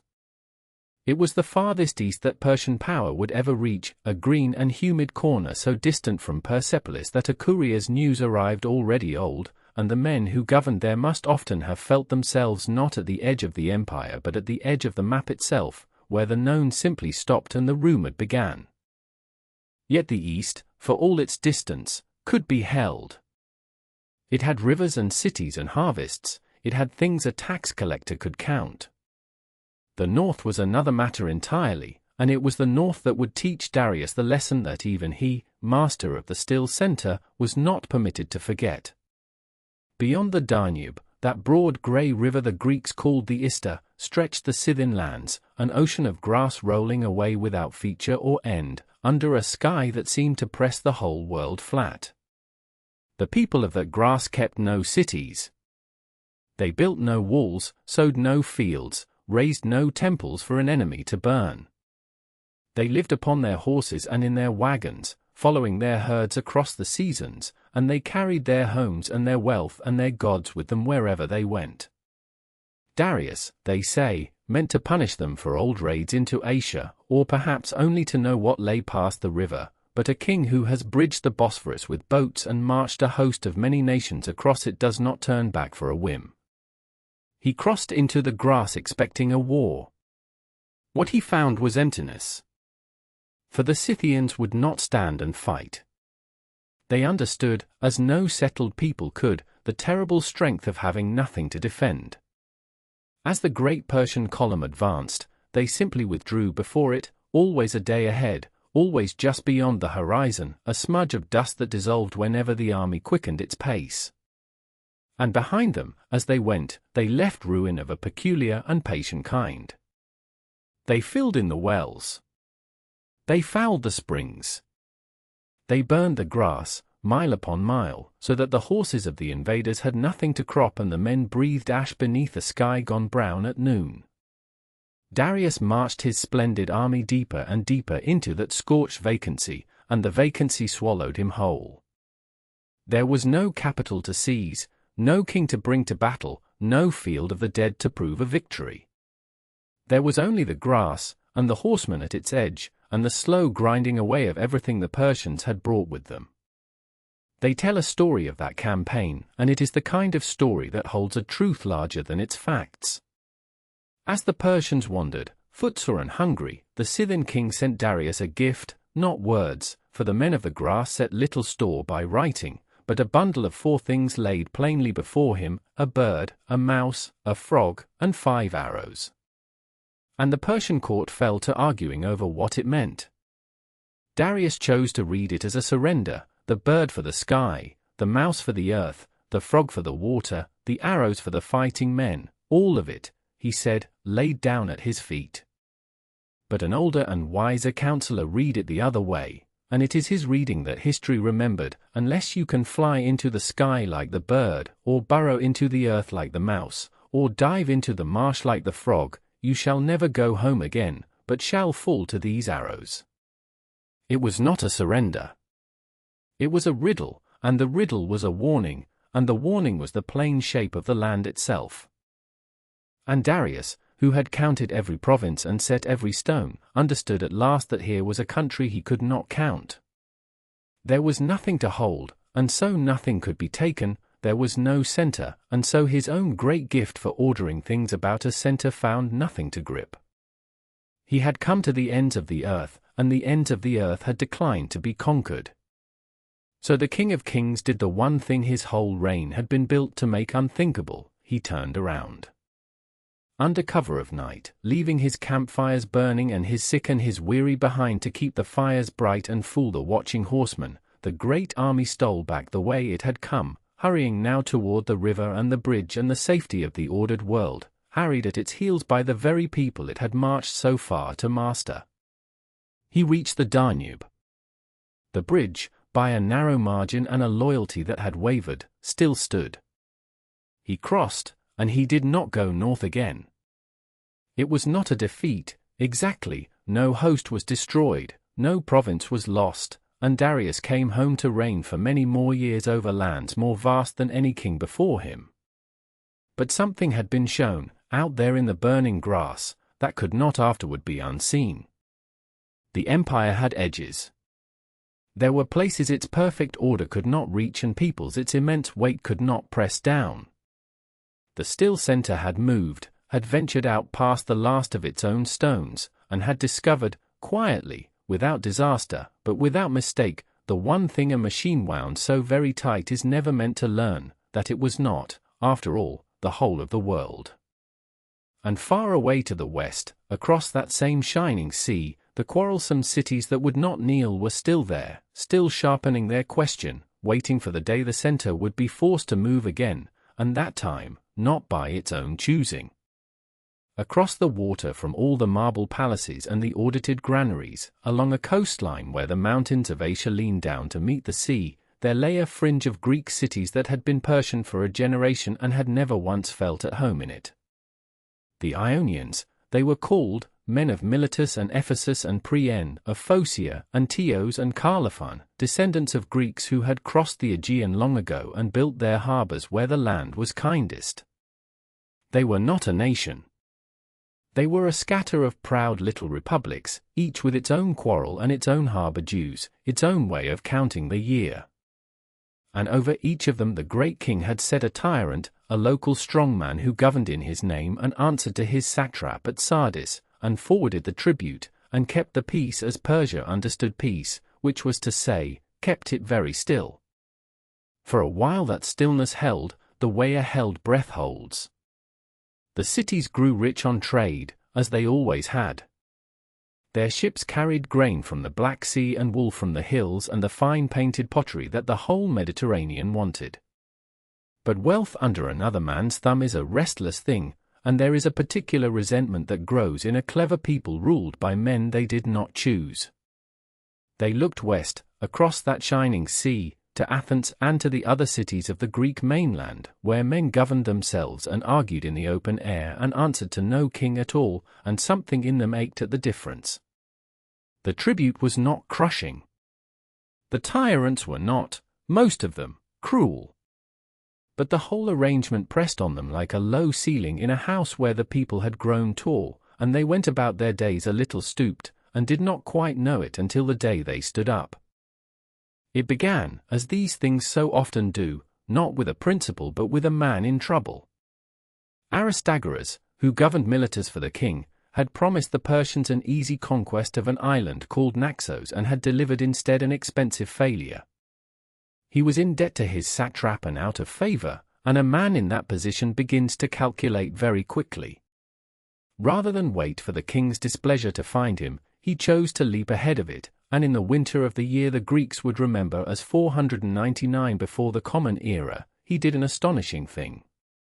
He laid down his own tyranny. He stood before the people of Miletus and gave them back their city, declared the rule of the one exchanged for the rule of the many, and called on the other Ionian cities to do the same and throw off their Persian-appointed masters. It was, in part, a desperate man saving his own skin. But desperation dressed as freedom is a powerful thing, and the cities heard the word freedom and did not much care where it came from. The revolt spread along the coast like fire in dry grass. Tyrant after tyrant was pulled down, some were merely expelled, a few were handed over to their own angry citizens. And Aristagoras, knowing that Miletus alone could not stand against the weight of the whole empire, took ship across the sea to ask for help from the free cities of the mainland. Sparta, the great land power, weighed the distance, 3 months' march from the sea to the king's own capital. He was rashly told, and said no. But Athens said yes. Athens, a young democracy still testing its own strength, voted to send 20 ships. And the small city of Eretria, remembering an old debt to Miletus, sent 5 more. 25 ships. It seems almost nothing set against an empire that reached from the Aegean to the Indus. The historian who told the tale would call those ships the beginning of troubles for both Greeks and barbarians, a small sentence, and one of the heaviest ever written. For with those ships came the deed that would not be forgotten. In the campaigning season of 498, the Ionians and their Athenian and Eretrian allies marched inland from the coast, up the valley of the river, to Sardis itself, the old capital of Lydia, the city of Croesus that Cyrus had taken 2 generations before, the seat now of the Persian satrap and the western anchor of the whole imperial machine. They took the lower town almost without a fight. The Persians fell back into the citadel on its high rock and held there. And then, in the crowded streets below, someone put a torch to a house. The houses of Sardis were built mostly of reed, or roofed with it, and the fire found them the way fire finds a thing made to burn. It leapt from roof to roof faster than any man could run, and the whole lower city went up in a single roaring sheet of flame, and in the heart of it burned the temple of the local mother goddess, Cybele, a sacred thing, a thing the Persians would remember precisely because it was sacred. The Greeks had not planned to burn Sardis. They had barely planned at all. But the smoke of it rose into the sky over Lydia and could be seen for a very long way, and it was seen, and it was reported, all the way to Susa. The revolt itself, after that bright and terrible night, went slowly and then badly. The allies from over the sea, having seen how deep in enemy country they stood, thought better of the whole adventure and sailed home. Athens withdrew its ships and would send no more. The Ionians fought on alone for years, 5 long years, and the empire took its time, as an empire that is sure of itself can afford to do. It brought its armies down to the coast one city at a time, and its Phoenician fleet up from the south, and slowly, methodically, the way a heavy hand closes, it pressed the rebellion flat. The end came at sea off a little island called Lade, where the Ionian fleet, riven as ever by its own jealousies, broke apart in the face of the king's ships, and then at Miletus itself, where the revolt had begun, which was besieged and stormed and its people killed or driven off or marched away east into the empire's vast interior, so far from the sea that some of them would never smell salt again. The ceiling had come down. The cities were Persian once more, and quieter than before. And in Susa, they say, the great king asked who these Athenians were. He had never heard the name. He was told they were a people of a far city across the western sea, and that it was they who had come to help burn Sardis and its temple. And Darius, the accountant of the world, the man who measured provinces and weighed tribute and forgot nothing, took his bow, so the story goes, and shot an arrow high into the air toward the setting sun, and prayed that he might be granted vengeance upon the Athenians. And he charged one of his servants to say to him 3 times, at every dinner before the meal was set down, Master, remember the Athenians. The revolt was crushed. The empire had lost nothing it could not spare, a burned town rebuilt, a province brought to heel. But out beyond the last of its stones, across that same shining water, 2 small cities had reached in and touched the still center and made it flinch, and the center had noticed, and had written their names down, and did not mean to leave them written for long. The arrow was in the air. Somewhere to the west, under the same sun it flew toward. Athens went on about its business, not yet knowing what was coming for it across the sea. The years that followed the burning of Sardis were quiet years, or so they must have seemed to anyone standing in the west and watching the sea. Athens went on about its business. The olives ripened and were pressed, the potters turned their wheels, the assembly argued, as it always argued, about grain and ships and the price of things. And all the while, somewhere far to the east, in a palace that most Athenians would never see and could scarcely imagine, a servant leaned close at every evening meal and said the 3 words he had been charged to say, and the memory was kept warm like a coal banked under ash, waiting only for the right wind. The wind came in the spring of 490 before our era. It came in the shape of a fleet, 600 ships, the Greeks would later say, though numbers in these old stories swell in the telling like rivers in the rain. Real or exaggerated, it was a great many, and they were not warships alone. They carried horses in specially fitted hulls, cavalry mounts standing patient in the dark of the holds as the water slid by outside, and they carried men in their thousands, and they carried, folded and stowed among the baggage, a set of chains. For this was not a campaign of conquest in the ordinary sense. It was a punishment, a settling of an account, and the 2 men who led it, a Median commander named Datis, and Artaphernes, nephew of the king, had their orders written plainly. Subdue the cities that had helped the rebels. Burn Eretria. Take Athens. Bring the people back as slaves, to be laid before the great king like the answer to a long-remembered question. They did not sail the long way, hugging the coast up toward the Narrows. They came straight across the open Aegean, island to island, and each island they touched felt the weight of the thing that was passing over it. Naxos, which had defied Persia years before, was burned, its people fled to the hills or were taken. But then the fleet came to Delos, the small sacred island where, the old faith held, the god Apollo and his sister had been born, and here Datis did something that is worth pausing over in the dark. He would not let his ships anchor there. He moved his whole armament to the neighboring island and sent word to the Delians, who had fled in terror, that he meant their holy place no harm. He burned 300 talents weight of frankincense upon the altar, so it is told, and the sweet smoke of it drifted out over the water. Even an empire come to punish knew that some ground was not to be trampled. Remember that, as you drift, that the fleet carrying chains also carried incense, and that the men aboard it were not monsters but soldiers of an order that believed, in its own way, in keeping faith with heaven. Then Eretria, the little city on the long island of Euboea, one of the two that had sent ships to Ionia, held out behind its walls for 6 days. On the 7th, betrayed from within, the gates opened.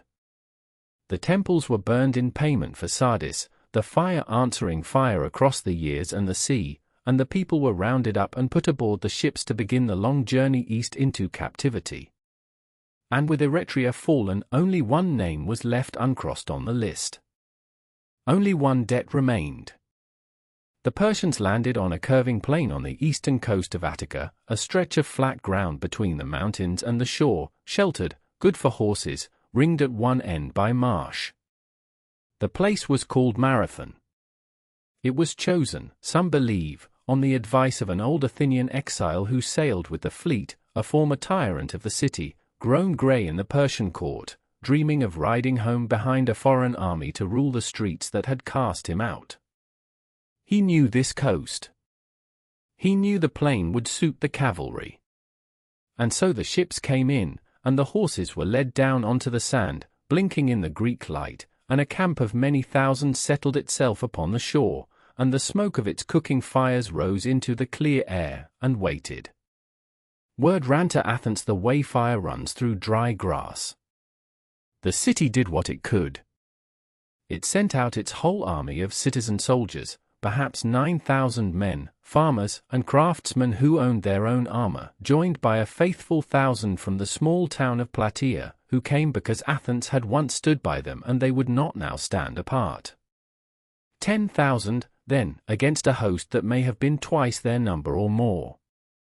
They marched out and took up a position in the foothills at the edge of the plain, looking down on that enormous camp by the sea, and there the two armies sat and looked at each other, and for days nothing happened at all. It is a strange thing, that waiting. The Greeks would not come down onto the flat, where the horsemen could get at them. The Persians were in no hurry, for time was theirs. Every day the little army sat there was a day it did not grow. Among the Greek commanders there was argument, some for waiting, some for striking. And the man who argued hardest for the strike was one who knew the enemy better than any of them, a general named Miltiades, who had lived under Persian rule and slipped its grasp, and who understood, perhaps, that an army which only waits has already begun to lose. He won the argument by the narrowest of margins. And then he waited still, for his own day in the rotation of command, or for some sign that the moment had come, perhaps the sight of the Persian horses being led away, down to the ships, to be watered or embarked. We do not fully know. The old accounts leave a shadow here that no one has ever quite lifted. But come the moment did. One morning the Greek line, drawn out long and thin to match the enemy's front, deliberately thinned in the center and thickened on the wings, began to move. And then, and this is the detail that fixed itself forever in the memory of a people, they came on not at a walk but at a run, 8 furlongs of open ground crossed at speed, bronze and shield and levelled spear pouring down off the high ground and across the plain toward the sea. To the men in the Persian camp it must have looked like madness, a handful of men rushing without cavalry, without archers, straight into the teeth of the greatest power on earth. And the center of the Greek line buckled and was driven back, just as a thin center must. But the heavy wings held, and swung inward, and closed like 2 hands around the enemy's flanks, and the fighting turned in an instant from a battle into a rout, the Persians breaking back across the marsh and the sand toward the ships, and the Athenians following, wading into the shallows, laying hands on the sterns, and dying there in the surf even as they won. By the day's end the plain was theirs. Thousands of the invaders lay dead among the reeds, a bare couple of hundred Athenians had fallen, and over them, in time, the city would raise a single great mound of earth that stands upon that plain to this very day, a low green swelling in the grass that you could walk past without knowing what it held. The Greeks would tell this story for as long as there were Greeks to tell it, the day the free men of one small city ran down the hill and threw the empire back into the sea. And yet, out on the water, the ships that had escaped did not turn for home. They turned south, oars beating, rounding the cape toward the undefended city itself, for the battle, to the men aboard them, had settled nothing at all. It was a check, a bruise, a border skirmish gone wrong, the kind of thing an empire absorbs and avenges in its own time. The account remained open. And far away in the east, the servant would go on saying his 3 words at every meal, and the coal beneath the ash had not gone out, it had only, for a little while, been fanned. Darius did not live to keep his promise. The old king, who had ruled for more than 30 years and stitched an empire together with roads and reckoning and the patient weight of administration, felt the cold come into him at last, and in the year 86 before our era he lay down in the palace at Susa and did not rise. They carried him to the great rock at Nakshi Rustum, where the tombs of the kings are cut high into the cliff face like doorways into the mountain itself, and they sealed him inside with the carved image of himself standing before the fire and the winged figure hovering above, and the inscription he had chosen while living, in which he called himself a friend to what was right and no friend to the lie. And the account he had left open, the small, stubborn wound of a battlefield on a marshy plain across the sea he passed, like the crown and the treasuries and the 1,000 obligations of empire, to his son. Xerxes was not a young man when the throne came to him. He had been groomed for it, chosen over an older half-brother because his mother was the daughter of Cyrus himself, and so in his veins the 2 great lines of Persia ran together. He inherited the grudge the way a man inherits a debt he did not personally contract but cannot in honor refuse. For a while he hesitated. There were other fires to put out first, a rebellion in Egypt, unrest in Babylon, the ordinary insubordinations of a world too large to hold still, and there were voices at court, we are told, that counseled him against the crossing, that warned of the distance and the water and the sheer swallowing size of what he was contemplating. But the pull of the thing was stronger than caution. To leave Greece unpunished was to admit that the empire had a limit, and an empire that admits a limit has already begun, somewhere deep in its foundations, to settle and to crack. So he decided. And once decided, he did not do the thing by halves, for that was not the Persian way. He would not send a raiding fleet as his father had.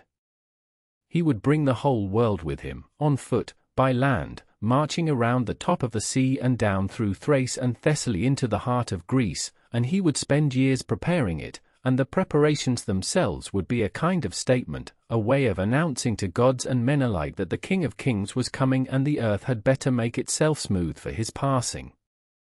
Consider only the canal. Off the coast of the peninsula called Athos, where the land runs out into a long finger tipped with a mountain, the sea had drowned a Persian fleet a decade before, dashing 300 ships against the rocks in a single storm. Xerxes would not risk it again, but neither would he simply go around. Instead he set thousands of men to dig, for 3 long years, a channel straight through the neck of the peninsula, wide enough that 2 war galleys could row through it abreast, oars swinging, without touching. Men of many nations labored there under the overseer's lash, hauling the spoil up in baskets, the sandy sides forever sliding back into the cut until they learned to dig it wide at the top and narrow at the base. And when it was finished the sea flowed through dry land where no sea had ever been, and ships passed across the throat of the mountain, and the Greeks who heard of it said the king had done it out of pride, to leave a monument, when he might have dragged his ships across the isthmus in an afternoon. Perhaps they were right. But there is something in the act that goes beyond mere vanity, a man reshaping the coastline itself, editing the map, so that the memory of that drowned fleet should be answered not with grief but with the moving of the world. And there was the bridge. At the Hellespont, that narrow grey strait where Europe and Asia lean toward one another across barely a mile of restless water, Xerxes ordered a road built upon the sea. His engineers lashed ships together side by side, hundreds of them, prow to stern, anchored against the current, and stretched great cables of flax and papyrus taut from shore to shore, cables so heavy that it took whole companies of men at the capstans to draw them tight. Over the ships they laid a roadbed of timber, and over the timber brushwood and packed earth, and railings along the sides so that the horses and the pack animals should not look down and take fright at the water sliding beneath their feet. 2 bridges, side by side, so that the army might cross in 2 streams at once. Then the sea rose. A storm came down the strait and tore the whole work apart, snapping the cables, scattering the ships, undoing the labor of months in a single night. And here the story turns strange, and tells us something of the man, or at least of how the Greeks wished to remember him. For Xerxes, when they brought him the news, was seized with fury, not merely at the delay, but at the water itself, as though the strait had defied him personally. He ordered the Hellespont given 300 lashes with a whip. He ordered a pair of fetters thrown into it, to shackle it like a runaway slave. And some say he had those who oversaw the ruined bridge beheaded. It is easy, lying in the dark, to hear that as the raving of a tyrant, a man so drunk on power he would flog the sea. But hear it another way, and it is a man standing at the very edge of the known world, at the seam where his empire ended and the unmap began, ordering the water to remember who was master, and knowing, somewhere beneath the anger, that it would not. They built the bridges again, more strongly this time, and the sea held. And then the army came. It came out of the east in numbers the Greek writers could not count without reaching for the language of legend, nations beyond nations, each in its own dress and its own weapons, the Persians in their soft caps and scaled corselets, the Medes, the Assyrians with wooden clubs studded with iron, the Indians in cotton, the black-skinned Ethiopians painted half in chalk and half in vermilion, the Arabians on their camels, the Sakai with their pointed hats and battle-axes, the whole staggering catalogue of a world assembled in one place and pointed in one direction. Herodotus tells us the king had them counted by penning 10,000 men into an enclosure, shoulder to shoulder, then building a low wall around the space they filled, and passing the entire host through that measured pen, batch after batch, until he had a number, and the number was so vast we need not believe it to feel the weight of it. For 7 days and 7 nights, without pause, the army poured across the bridges of boats, out of Asia and into Europe, under the whip of the overseers, and the water that had been whipped bore them up. Xerxes watched them cross. And it is said that as he looked out over that immense multitude covering the shore and the ships and the hills beyond, the King of Kings, the master of the greatest force the world had yet assembled, put his hand to his face and wept. When his uncle asked him why, he answered that he was thinking how, of all these countless men, not one would be alive in 100 years. He did not yet know how much sooner than that the counting would begin. Ahead of them, down the coast, the passes were narrowing, and in one of them a small number of men had already chosen the ground on which they meant to stand. For 7 days the crossing had gone on, and now the great host was in Europe, and it moved south down the coast of Thessaly like a slow tide that swallows a shoreline. You would have heard it before you saw it, the low endless murmur of 1,000,000 feet, the creak of ox carts, the clink of spears against shields, the strange overlapping languages of 40 nations walking together toward the same distant sea. And out beyond the beaches, keeping pace, the fleet moved with them, sail upon sail, so many that the men who saw it said the water itself seemed to have grown a forest. The army drank rivers dry. It is written that where it stopped to eat, whole cities were left hollow and ruined, their granaries emptied in a single afternoon, and that the men who had hosted the king wept not for grief but for what remained. Xerxes rode in the midst of it, unhurried, certain, a king who had counted his multitude and found it beyond counting. And then the land began to close in. The mountains of central Greece come down almost to the water there, at a place the Greeks called Thermopylae, the hot gates, for the sulfur springs that steamed among the rocks. It was a narrow thing, a ribbon of road pinched between the cliffs and the grey sea, in places scarcely wide enough for a single cart. And in that narrow place, waiting, was a small body of men. 7,000, perhaps, drawn from the cities of the south, and at their heart 300 Spartans under their king, Leonidas, who had come knowing what the narrow ground was for. A great army loses its greatness in a gap like that. Numbers cannot spread, the thousands behind press uselessly on the few in front. The Persians had come to overwhelm, and here the mountain would not let them. Xerxes waited for days, expecting these few to see the size of what faced them and scatter. They did not scatter. Scouts brought word that the Spartans were combing their long hair and exercising quietly before the wall, and the king thought it a joke until an exile in his court told him, gently, that this was what these men did when they had resolved to die. On the 5th day he sent his soldiers forward, and the hot gates ran red. Wave after wave went in, the tribesmen of the empire, then the finest of all, the guard he called the Immortals because their number never fell below 10,000, each fallen man replaced at once. They too broke upon that little line and drew back. The long spears of the Greeks, the wall of bronze shields, the killing ground so cramped that courage counted for more than numbers, for 2 days the greatest army the world had assembled could not pass a gap you might have walked in a minute. It did not hold because a Persian could not break it. It held until a Greek did. A local man, hungry for reward, came to the king by night and told him of a path, a goat track that wound up through the oak woods and over the shoulder of the mountain and came down again behind the wall. And so, in the dark, the Immortals climbed. When Leonidas learned at dawn that the mountain had been turned, he sent the allies away to fight another day and kept his 300, and a few who would not leave, to hold the pass to the last. They fought until their spears shattered and then with swords, and when the swords were gone with hands and teeth, and the king's men had to be driven forward with whips to finish them. They died to the last man over the body of their king, and the sea closed quietly behind the wave that had finally gone through. But something had been spent there that no arithmetic could measure, days lost, and a story loosed into the world that the Greeks would tell each other in the dark months to come, that a handful of the free had made the master of Asia pay in blood for every yard of stone. The road south lay open now, and Xerxes took it. He came down into Attica, into the country of Athens, and found the city waiting for him, but empty. The Athenians had made a terrible and chloride choice. They had abandoned their homes, carried their families and what they could bear across the water to the island of Salamis, and left the king the walls and the temples and the silence.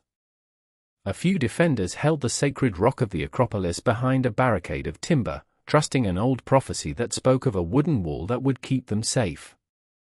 They were overrun. And Xerxes gave the city to the fire. You may picture it from a distance, from the decks off the coast, the smoke going up in a black column over the olive groves, the temples of the goddess burning on the height, the ash drifting down over an empty harbor. It should have been the end. The king had done what his father could not, he had taken Athens and put it to the torch, and he sent riders galloping back to the heart of the empire to tell them the war was won. But the wooden wall of the prophecy, some among the Greeks had come to believe, was not the barricade on the rock at all. It was the fleet. Their ships, drawn up now in the narrow strait between the mainland and the island of Salamis, where the frightened families watched from the shore and could see, across the water, the very smoke of their burning homes. And there, in that strait, the war would turn, though the king did not yet suspect it. His fleet was vast, and vastness in open water is unanswerable.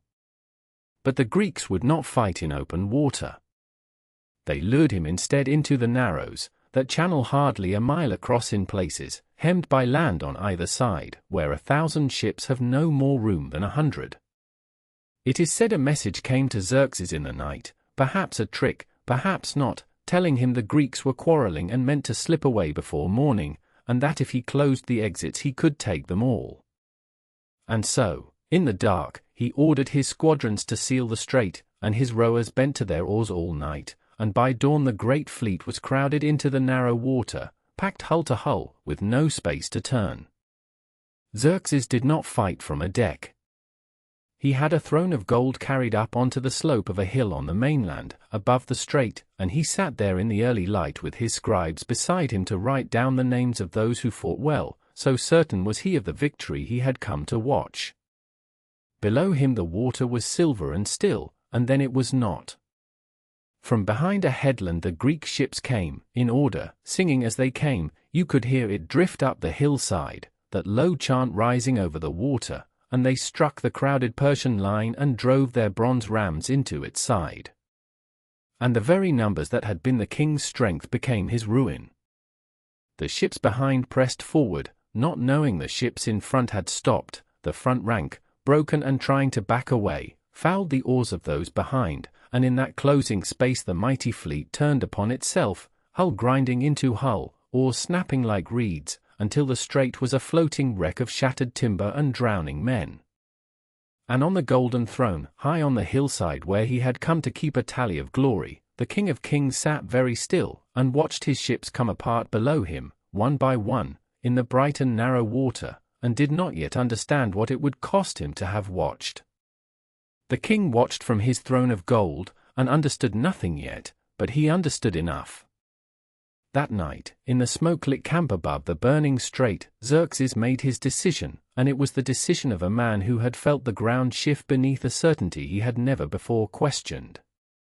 He would go home. Not the whole host, not all at once, but he himself, the King of Kings, would turn his face east and leave the war behind him.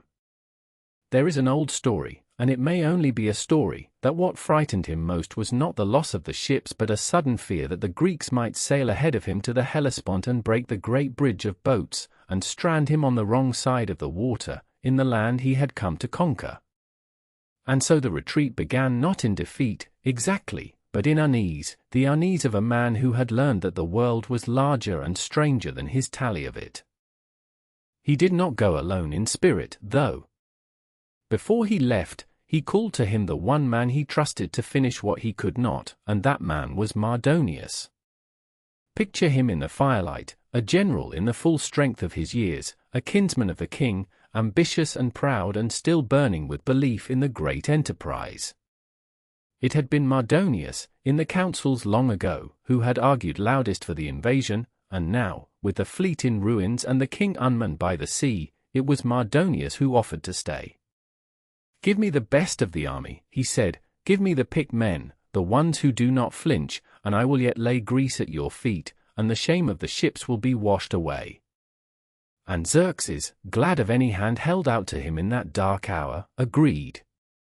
He chose out the finest of his troops, the immortals, and the heavy horse and the seasoned infantry, and left them under Mardonius, and then, with a greater and hungrier remnant, he turned north and east along the road he had come, toward the bridge and the safety of home.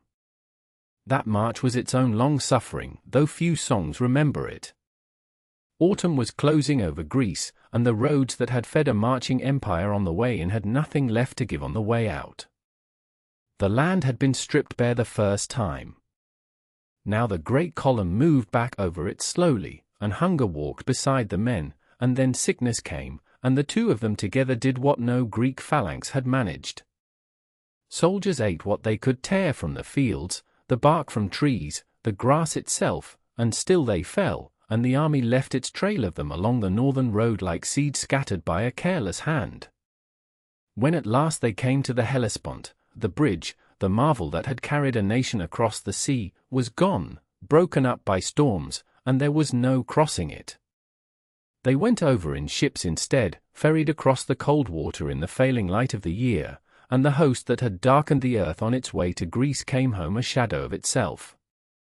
Xerxes reached his palace at Sardis and stayed there, and the fire went slowly out of him, and he did not march west again.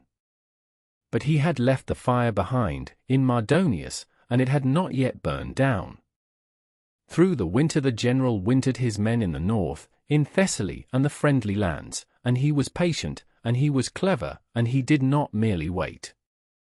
He sent envoys south to Athens, whose city lay half in ruins, whose people were scattered on their island, and he offered them everything a beaten enemy could dream of, their land restored, their temples rebuilt at the king's own cost, gold, alliance, honor, a favored place in the empire, if only they would come over, and leave the Greek cause, and let the great sea power of the Aegean pass into Persian hands. It was a shrewd stroke, and it very nearly asked more of Athenian resolve than the war itself had. And the Athenians, cold and homeless and weary, listening to that generous voice in the dark of winter, gave their answer, and their answer was no. As long as the sun kept its course in the sky, they said, they would not make terms with the man who had burned their temples. And so the last road to a quiet ending closed, and there was nothing left but to fight it out in the spring. When the campaigning weather came, Mardonius moved south again, and took Athens a second time, and this time, when the city would not yield, he gave it wholly to the flames, pulled down what walls still stood, burned what would burn, and left it a field of ash and broken stone. Then he drew back into the wide country of Boeotia, to the plain below the little town of Plataea, where the land was open and level and kind to his cavalry, and there, at last, the two worlds came to their reckoning. The Greeks had gathered at Plataea a greater army than they had ever put into a single field, Spartans and their fearsome Helots, Athenians who had come up from their ships, Corinthians, Tegeans, men from 100 small cities standing shoulder to shoulder in a line that ran across the plain. And across from them lay the host of Mardonius, more numerous still, the horsemen wheeling and stinging at the Greek line, the river between them fouled and fought over, the two armies watching each other across the summer grass for days on end, each waiting for the other to make the mistake that would decide everything. And it was a long, strange, maddening wait, a battle that would not begin. The omens were bad, the seers on both sides read ruin in the entrails and counseled patience, and neither general wished to be the one to cross the water first and lose the advantage of the ground. The cavalry harried the Greek supply lines and choked the springs, so the men went thirsty in the heat, tempers frayed, the great line shifted and reformed. For days the two hosts lay close enough to hear each other and did nothing but bleed a little, and wait, and watch the sky for a sign. It could not hold. Something, soon, would have to break the stillness on that plain, a movement in the night, a line that flinched, a moment's confusion in the dark that neither side had planned, and whatever it was, it would open the door to the day that decided whether Greece would remain Greek, or become the westernmost province of the greatest empire the world had ever known. But that reckoning belonged to the morning that was still to come. And so the morning came, as mornings always do, and the plain that had held its breath released it, but the story of that single day belongs to another telling, and for now let it fade behind us like the dust of an army marching home.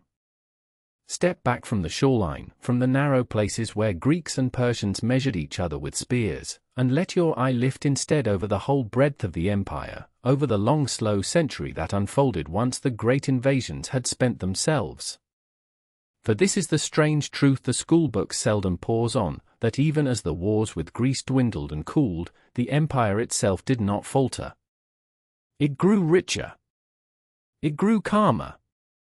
It settled into itself like a great animal lying down in the warm grass, and for 100 years it wore its power lightly, and the world it ruled was gilded from Sardis to the mountains of India. Picture it as a season rather than a war. The roads were kept, the bridges mended, the caravanserai stocked with barley and water for the mules. Along the royal road the king's couriers still rode in their relays, and the satraps in their provinces sent their yearly tribute of silver and horses and grain up the long arteries of the realm toward the treasuries at the heart of it. Trade moved without fear across distances that would have swallowed lesser kingdoms whole, Phoenician glass and Egyptian linen, Bactrian lapis the color of a night sky, incense carried north out of Arabia, tin and amber drifting in from the edges of the known world. The Persian peace was not the peace of a graveyard but of a marketplace, busy and unhurried, and men who had never seen a soldier in their lives grew old and grey beneath it. And nowhere did the gold gather more thickly than in the treasure rooms beneath Persepolis. Come down with me, softly, into that cool half-dark, where the air smells of dust and dry cedar and old leather. Here, in narrow storerooms cut back from the terraces, the empire kept its memory. Not its gold alone, though there was gold and silver by the talent, and vessels and furniture and the tribute of 100 people stacked in the shadows, but its records. Thousands upon thousands of little clay tablets, no larger than the palm of your hand, each one pressed with the small wedge marks of the scribes. They are not the boasts of kings. They are receipts. Rations of wine and grain and flour, doled out to workmen and shepherds and traveling officials, wages paid to women who wove and men who guarded the herds, provisions for a princess journeying between the palaces, for a courier bound east, for a work gang laboring on the king's own walls. Dull as bread, and precious as gold, for in those humble tallies you can hear, faintly, the breathing of the empire's ordinary days. Someone counted every jar. Someone signed for every measure. The great machine ran on this patient arithmetic, kept in the dark, minded by clerks whose names have long since crumbled to powder. And out beyond the palace terraces lay the estates of the great families, the true bedrock of the Persian world. The 7 noble houses whose ancestors had helped raise the first Darius to the throne, and beneath them a whole order of lesser lords, held vast lands watered by the Kanats, those ingenious tunnels that drew the mountain snowmelt for miles underground to bloom into gardens in the dry plains. They called such a garden a Parodorida, a walled place of order and green shade and running water, and from that word, carried westward, our own word paradise would one day grow.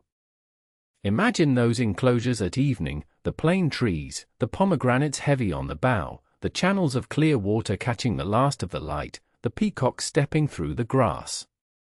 The nobles hunted lions and boar in their private parks, feasted their guests at tables that groaned for hours, and raised their sons to ride, to draw the bow, and to tell the truth, the 3 virtues a Persian gentleman was said to prize above all others. It was a life of enormous ease, insulated by wealth from almost every hardship the age could offer. Almost every hardship, but not the one that came from within. For here is the shadow that lay across all that gilded comfort, and it fell not on the fields or the merchants or the patient scribes, but on the palace itself, on the very heart where the king slept. The empire's edges were quiet in these years, its center was not. The wars against Greece had softened into something subtler and, for Persia, far cheaper, a war fought with gold instead of ships. When the Greeks fell to squabbling among themselves, as they always did, the great king learned that a chest of silver darics could accomplish what an army never had. Fund Sparta against Athens, then, when Sparta grew too strong, fund Athens against Sparta, keep the quarrelsome little cities forever off balance, forever bleeding one another, forever too divided to look eastward again. It was said, and only half in jest, that the king of Persia was the true arbiter of Greece, and that he ruled it more surely with his archers stamped on coins than Xerxes ever had with his archers made of flesh. The empire had learned to buy the peace it could not always win. But the same court that dealt so coolly in the fates of distant nations was itself a nest of whispers. Behind the guarded doors, among the wives and the concubines and the ambitious eunuchs and the royal sons who circled the throne like hawks, the century wore a darker coloring. Consider only how it began. Xerxes himself, the king who had bridged the Hellespont and burned the temples of Athens, did not die in battle, nor peacefully in his bed. He was murdered in the night in his own palace, cut down by the commander of his own guard, and his heir was tricked into slaying his own brother before he could grasp what hand had truly struck. So Artaxerxes came to the throne through a doorway of blood, and though he reigned long and was remembered as gentle, the pattern he inherited did not fade. Wives poisoned rivals at the banquet table. Mothers schemed for their favored sons and destroyed the sons they liked less.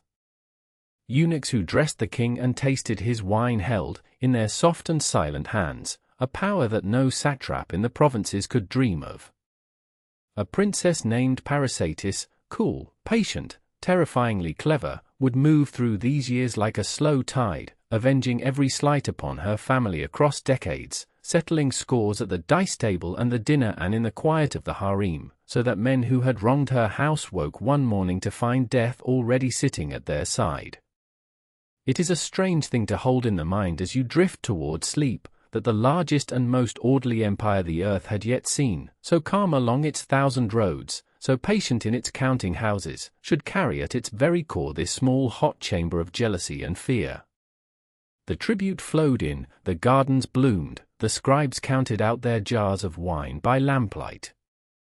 And in the painted rooms above them, a king lay uneasy, wondering which of his own children, which of his own trusted servants, might be the one to end him. The gold was real, and so was the peace it bought.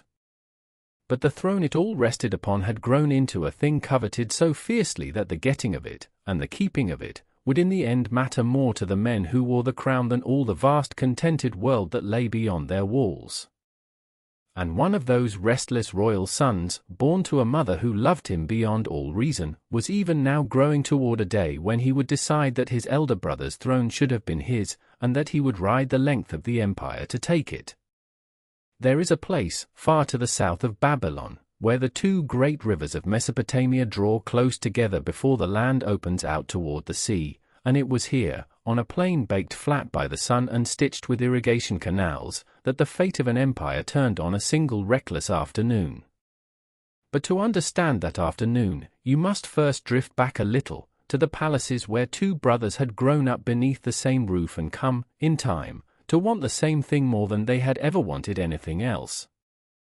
When old Darius II lay dying, the crown passed, as crowns tended to the elder of his sons, a cautious, watchful man who took the throne name Artaxerxes. But the younger brother, Cyrus, named for the great founder himself, had been his mother's favorite from the cradle, and Parysatis had never stopped believing that the wrong son had been given the world. Cyrus had been sent west as a young man to govern the provinces along the coast of Asia Minor, and there, among the Greek cities that clung to that shoreline, he had learned something his brother in distant Susa had not. He had learned the value of the Greek soldier, the hoplite in his bronze, standing shoulder to shoulder in a wall of shields and spears, a formation that no army in Asia had ever quite found the answer to.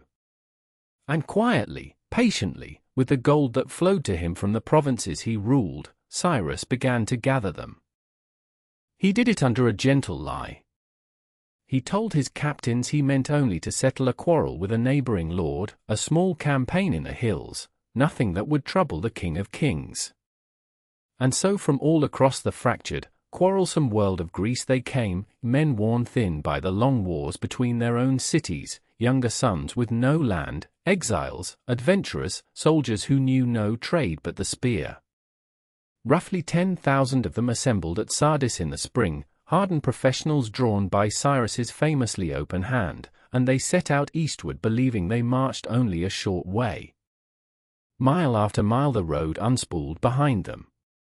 The hills gave way to plains, the plains to desert, and still the column pressed on, deeper and deeper into the heart of the empire, until at last, somewhere past the Euphrates, the truth could no longer be hidden. Cyrus was marching on Babylon itself. He meant to take his brother's throne. There was a murmur of anger among the Greeks when they understood how far they had been led, and how great the thing they had been brought to do. But Cyrus was generous, and the promise of reward was greater still, and after a pause they agreed to go on. And so the strange host wound its way down through the land between the rivers, this small bright kernel of Greek bronze surrounded by the vast levies of Cyrus's Asian troops, moving toward a reckoning with an emperor who commanded the resources of half the known world. They met near a village called Cunaxa, not far north of Babylon, on an autumn day in the year we would count as 401 before the Common Era. Artaxerxes had come out to meet them with an army so large that the Greeks, when they first saw the dust of it rising against the horizon, could scarcely take its measure, rank upon rank stretching away farther than the eye could follow, a slow tide of men and horses and scythed chariots. And yet when the two forces closed, the Greek wall did what the Greek wall always did. the hoplites raised their war cry, lowered their spears, and rolled forward, and the king's troops in front of them broke and fled almost before the lines had touched, unwilling to stand against that grinding bronze advance. On that part of the field, the battle was already won. But a battle is not a war, and a war for a throne is decided not by which line holds but by which brother still breathes at the end of the day. Cyrus, watching from the center, saw his brother's standard across the plain, saw Artaxerxes himself ring by his guard, and something in him, the same hunger that had carried him 1,000 miles from the sea, would not wait. He gathered his household cavalry and charged straight for the king. He very nearly reached him. In the press he wounded his brother, and for one held breath the empire hung on the point of a single spear. And then a javelin found Cyrus below the eye, and the prince who had come so far to be king fell dead in the dust, and with him fell the whole reason the 10,000 had marched at all. They did not know it yet. Off on their victorious wing, the Greeks were still chasing broken men across the fields, flushed with a triumph that had already turned to ash behind them. Only later, as the light failed, did the news reach them that the man who had hired them, who had promised them gold and led them into the very middle of the world, was gone. The cause was dead.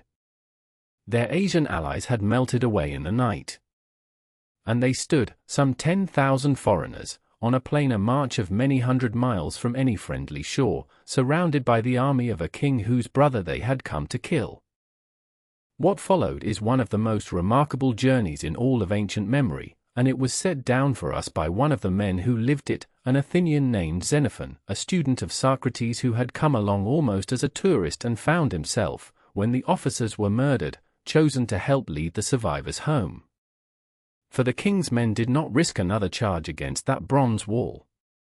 Instead they invited the Greek generals to a parley under a flag of truce, and there seized them and cut their throats, hoping the leaderless soldiers would simply scatter and die in the wilderness. They did not. In the darkness the 10,000 chose new leaders from among their own, closed their ranks, and began to walk. They walked north, because south lay only the king and the sea he controlled, and north lay the wild mountains and, somewhere beyond them, the distant Black Sea and the scattered Greek colonies along its shore. They walked through the burning flats of Mesopotamia and up into the snows of the Armenian highlands, harried by cavalry, frozen on the passes, starved, ambushed by hill tribes who had never bowed to any king. And still, month after month, the shield wall held together and moved, a small stubborn republic on the march, arguing its decisions aloud and then carrying them out with terrible discipline, until at last the men in the vanguard crested a ridge and saw, far below, the grey glimmer of water, and the great cry went up and passed back down the whole exhausted column, the sea, and they knew that they would live. But the story that mattered was not only that they had survived. It was what their survival had proved. 10,000 men, without a cause, without a paymaster, without a single ally in all that vast dominion, had marched into the very core of the Persian Empire, shattered the king's own army in front of his own eyes, and then walked out again through the length of his lands, and nothing the great empire could bring to bear had been able to stop them. The lesson was not lost on the young men of Greece who read Xenophon's account by lamplight in the years that followed. If 10,000 could do this, they began to wonder, what might 100,000 do, under one commander, with a single purpose? Somewhere to the north and west, in a rough kingdom the Persians had long dismissed as a backwater, a boy was growing up who would ask exactly that question, and who would give the world an answer it had never imagined. The boy the Persians had dismissed grew into a man in a hurry. He came out of Macedon in the spring of 334 years before our era, a young king barely into his 20s, at the head of an army that was small by the measure of the empire he meant to swallow, some 40,000 men, perhaps a little more, with the dust of the northern mountains still on their sandals. He crossed the narrow water that divides Europe from Asia, the Hellespont, where the currents run cold and grey between the two continents, and it is said that as his ship neared the far shore he took a spear in his hand and hurled it so that it stood quivering in the Asian soil ahead of him. The land, he meant, was already his, won not by treaty but by the throw, a gift he was taking from the gods with his own arm. Behind him lay the small stony kingdom of his father. Before him lay everything, the whole vast machine of the Achaemenid world, the satrapies and the royal roads, the tribute of 100 nations, the king of kings in his distant capitals who did not yet think this young man worth the trouble of meeting in person. The first meeting came quickly, at a river called the Granicus, its banks steep and muddy, its water sliding brown between reeds.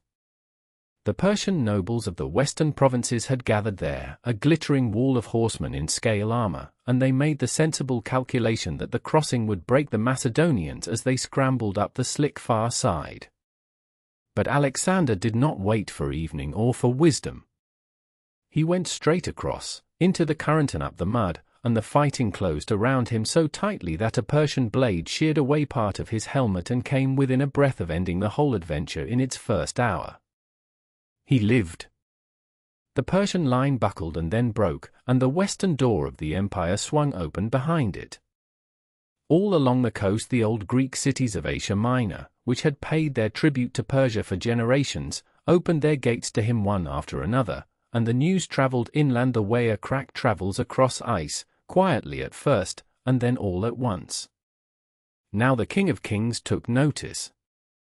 Darius III, a tall and, by most accounts, not unkind man who had come to the throne through the palace's own bloody arithmetic, gathered the great host of the empire and came west himself to settle the matter. They met in the autumn of the following year on a cramped plain near the town of Issus, where the mountains crowd down close to the sea and leave only a narrow shelf of level ground.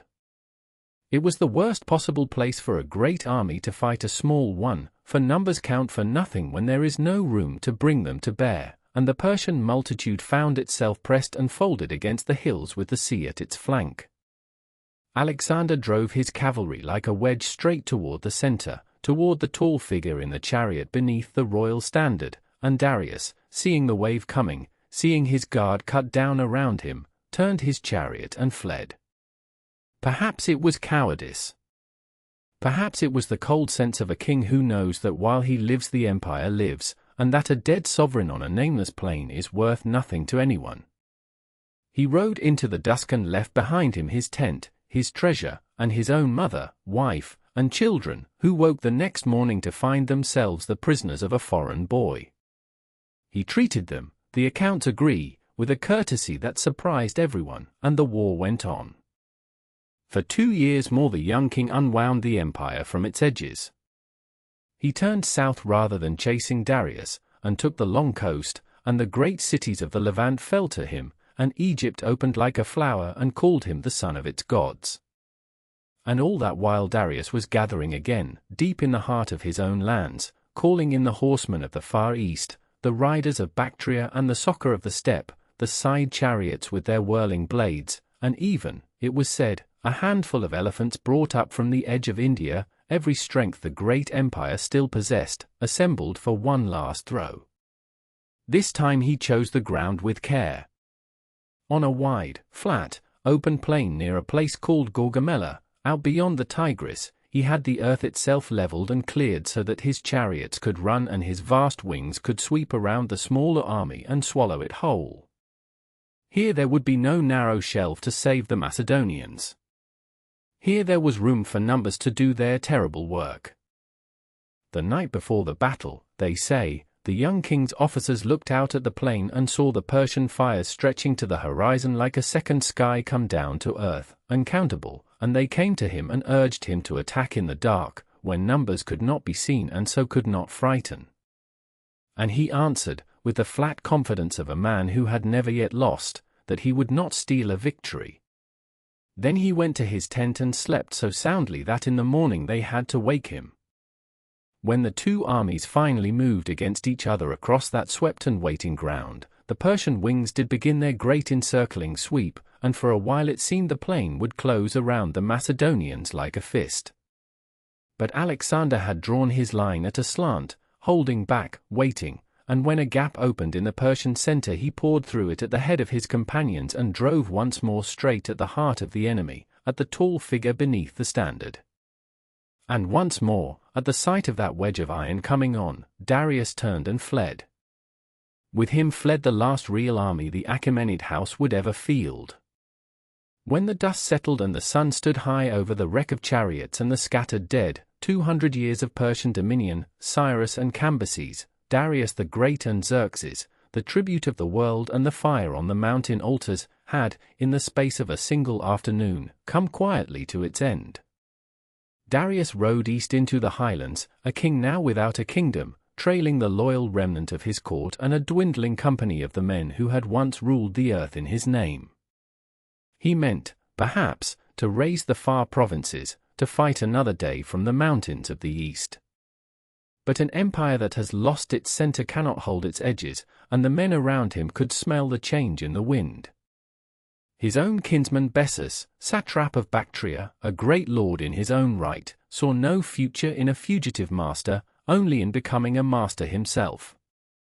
And so it happened that the King of Kings, the heir of Cyrus, the lord of the four quarters of the world, was seized by his own noblemen on a dusty road running east, bound in chains of gold as befitted his rank, and dragged along as a bargaining piece until, when the pursuit drew too near, they ran him through and left him dying in an abandoned cart by the roadside. When the Macedonian outriders found him he was already gone, or nearly so, an old enemy dead among strangers, murdered not by the boy who had crossed the sea to take his throne, but by the very men who had once knelt at his feet. 2 centuries of Persian rule ended there, in the dust, on a road going nowhere. And yet the empire itself, the roads and the provinces and the ancient idea of a single throne over many peoples, did not simply vanish with the man. It passed, whole and breathing, into other hands, and what those hands would make of Persia's long inheritance was a question the world had not yet begun to answer. The night came down on Persepolis in the winter of 330 before our era, and the fire came with it. You have followed this empire across 200 years and half a world, and now you arrive at its ceremonial heart in the hour of its undoing. Alexander of Macedon had taken the city already, its treasuries had been emptied, its garrison scattered, its columns still standing tall against a cold sky. And then, one evening, the great terrace burned. The halls that Darius had raised and Xerxes had crowned, the Apadana with its forest of fluted stone, the hall of 100 columns, the cedar beams brought from distant mountains and laid across the reception rooms of kings, all of it caught and roared and fell. Why it burned, no one can quite say, and the not knowing is part of the story now. One tale, the older and more romantic, tells of a banquet gone wild, the wine flowing freely, the torches lifted high, and a woman named Thais, an Athenian, rising among the revelers to cry that the palace of Xerxes should burn as Xerxes had once burned the temples of Athens. The king himself, half in drink and half in memory, is said to have seized a torch and led the dancing crowd through the halls, setting flame to the tapestries, laughing, until the whole terrace was a bonfire beneath the stars. The other tale is colder and more deliberate, that Alexander gave the order in the clear light of policy, to announce to every Persian and every Greek that the old order was finished, that there would be no going back, that the house of Cyrus would not rise again from these stones. A drunken revel or a calm decision of state. Perhaps, in the end, both were true at once, as human things so often are, a policy carried out in the warmth of wine, a cruelty dressed as a celebration. Whatever lit it, the fire did its work. The cedar burned hot and fast. The gold that leafed the ceilings ran and pooled. The great doors, sheathed in bronze, glowed and buckled. And when the morning came, the ceremonial city of the Persian kings, the place built not to be lived in but to be beheld, the stage on which the empire had shown itself to itself each spring at the festival of the new year, was a field of blackened columns and drifting ash. The processions carved into its staircases still climbed, frozen in stone, the delegates of every nation, Medes and Elamites, Bactrians and Egyptians, Lydians leading horses, Arabians leading camels, Nubians bearing ivory, each in their own dress, each bringing their gift to the king who ruled them all. They climbed those steps still, patient, endless, but there was no king now at the top of the stair to receive them, and the roof above them was gone, and the sky poured down where the great hall had been. And yet, and here is the gentle turn, the thing worth carrying with you into sleep, the empire did not truly end in that fire, because the empire had never really been the stone. The stone was only where it showed itself. What Persia had built was something you cannot burn. It was a way of holding the world together. It was the idea that many peoples, speaking many tongues and worshipping many gods, could live beneath a single roof of law without being ground into sameness, that a Babylonian could stay Babylonian and an Egyptian stay Egyptian, each keeping their temples and their customs, and still belong to one great order that kept the roads open and the peace long. Cyrus had lit that idea when he let the exiles of Babylon go home to rebuild their temples. And that idea did not burn. Look at what remained after the ash cooled. The roads remained, the great arteries the Persians had cut across the plateau and the plains, the royal road running some 1,500 miles from Sardis by the western sea to Susa in the east, with its way stations and its fresh horses and its couriers who, it was said, were stopped by neither snow nor rain nor heat nor the darkness of night. Alexander marched his army along those roads. So did every conqueror who came after. The administration remained, the division of the world into provinces, each with its governor and its scribes and its tax rolls, the coined silver, the standing bureaucracy that made it possible for a command given in one city to be obeyed in another 1,000 miles away. When Alexander wanted to rule the lands he had taken, he did not invent a new way. He kept the Persian satraps where he could, put on the Persian robes, took a Persian wife, and tried, clumsily, and to the fury of his own Macedonians, to govern as the great kings had governed. He had beaten Persia on the field. In the ruling of it, Persia had quietly won. And so it passed onward, hand to hand down the long centuries. The Greek kingdoms that carved up Alexander's empire kept the Persian shape of things. The Parthians who came after, and the Sasanians after them, would call themselves the heirs of Cyrus and Darius and raise their own courts on the old model, until the very memory of a single throne over many nations had woven itself so deep into the world that every empire that dreamed of greatness, in Rome, in Byzantium, in Baghdad, and far beyond, was dreaming, whether it knew the name or not, a dream that the Persians had dreamed first. The little fire that Cyrus kindled on the plateau had been carried out into the whole earth, and it warmed the halls of kings who had never heard his name. But let us not end among empires. Let us end, as we began this long night together, in a quieter place. There is a plain called Pasargadae, north of the burned terrace where the grass grows long and the wind comes down soft from the hills. And on that plain there stands a small stone tomb, plain and severe, a simple gabled chamber lifted on 6 broad steps like a house set upon a little mountain. It is the tomb of Cyrus, the founder, the shepherd king who began it all. In the great days it stood in a walled garden, a paradise of trees and running water, and priests kept watch over it, and each month a horse was offered there, and within, they say, a lamp was kept burning through the dark.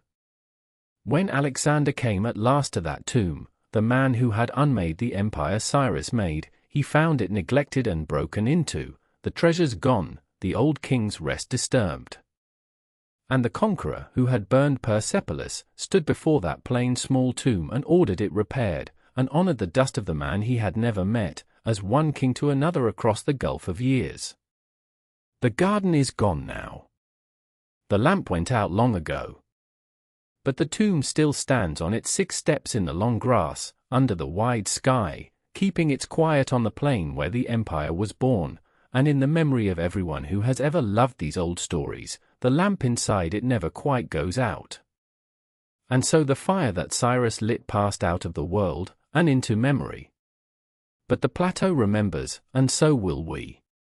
If these old names have carried you gently toward sleep, there are other empires waiting in the dark, other kings, other lost cities, other stories told slow and low for nights like this one. Rest now.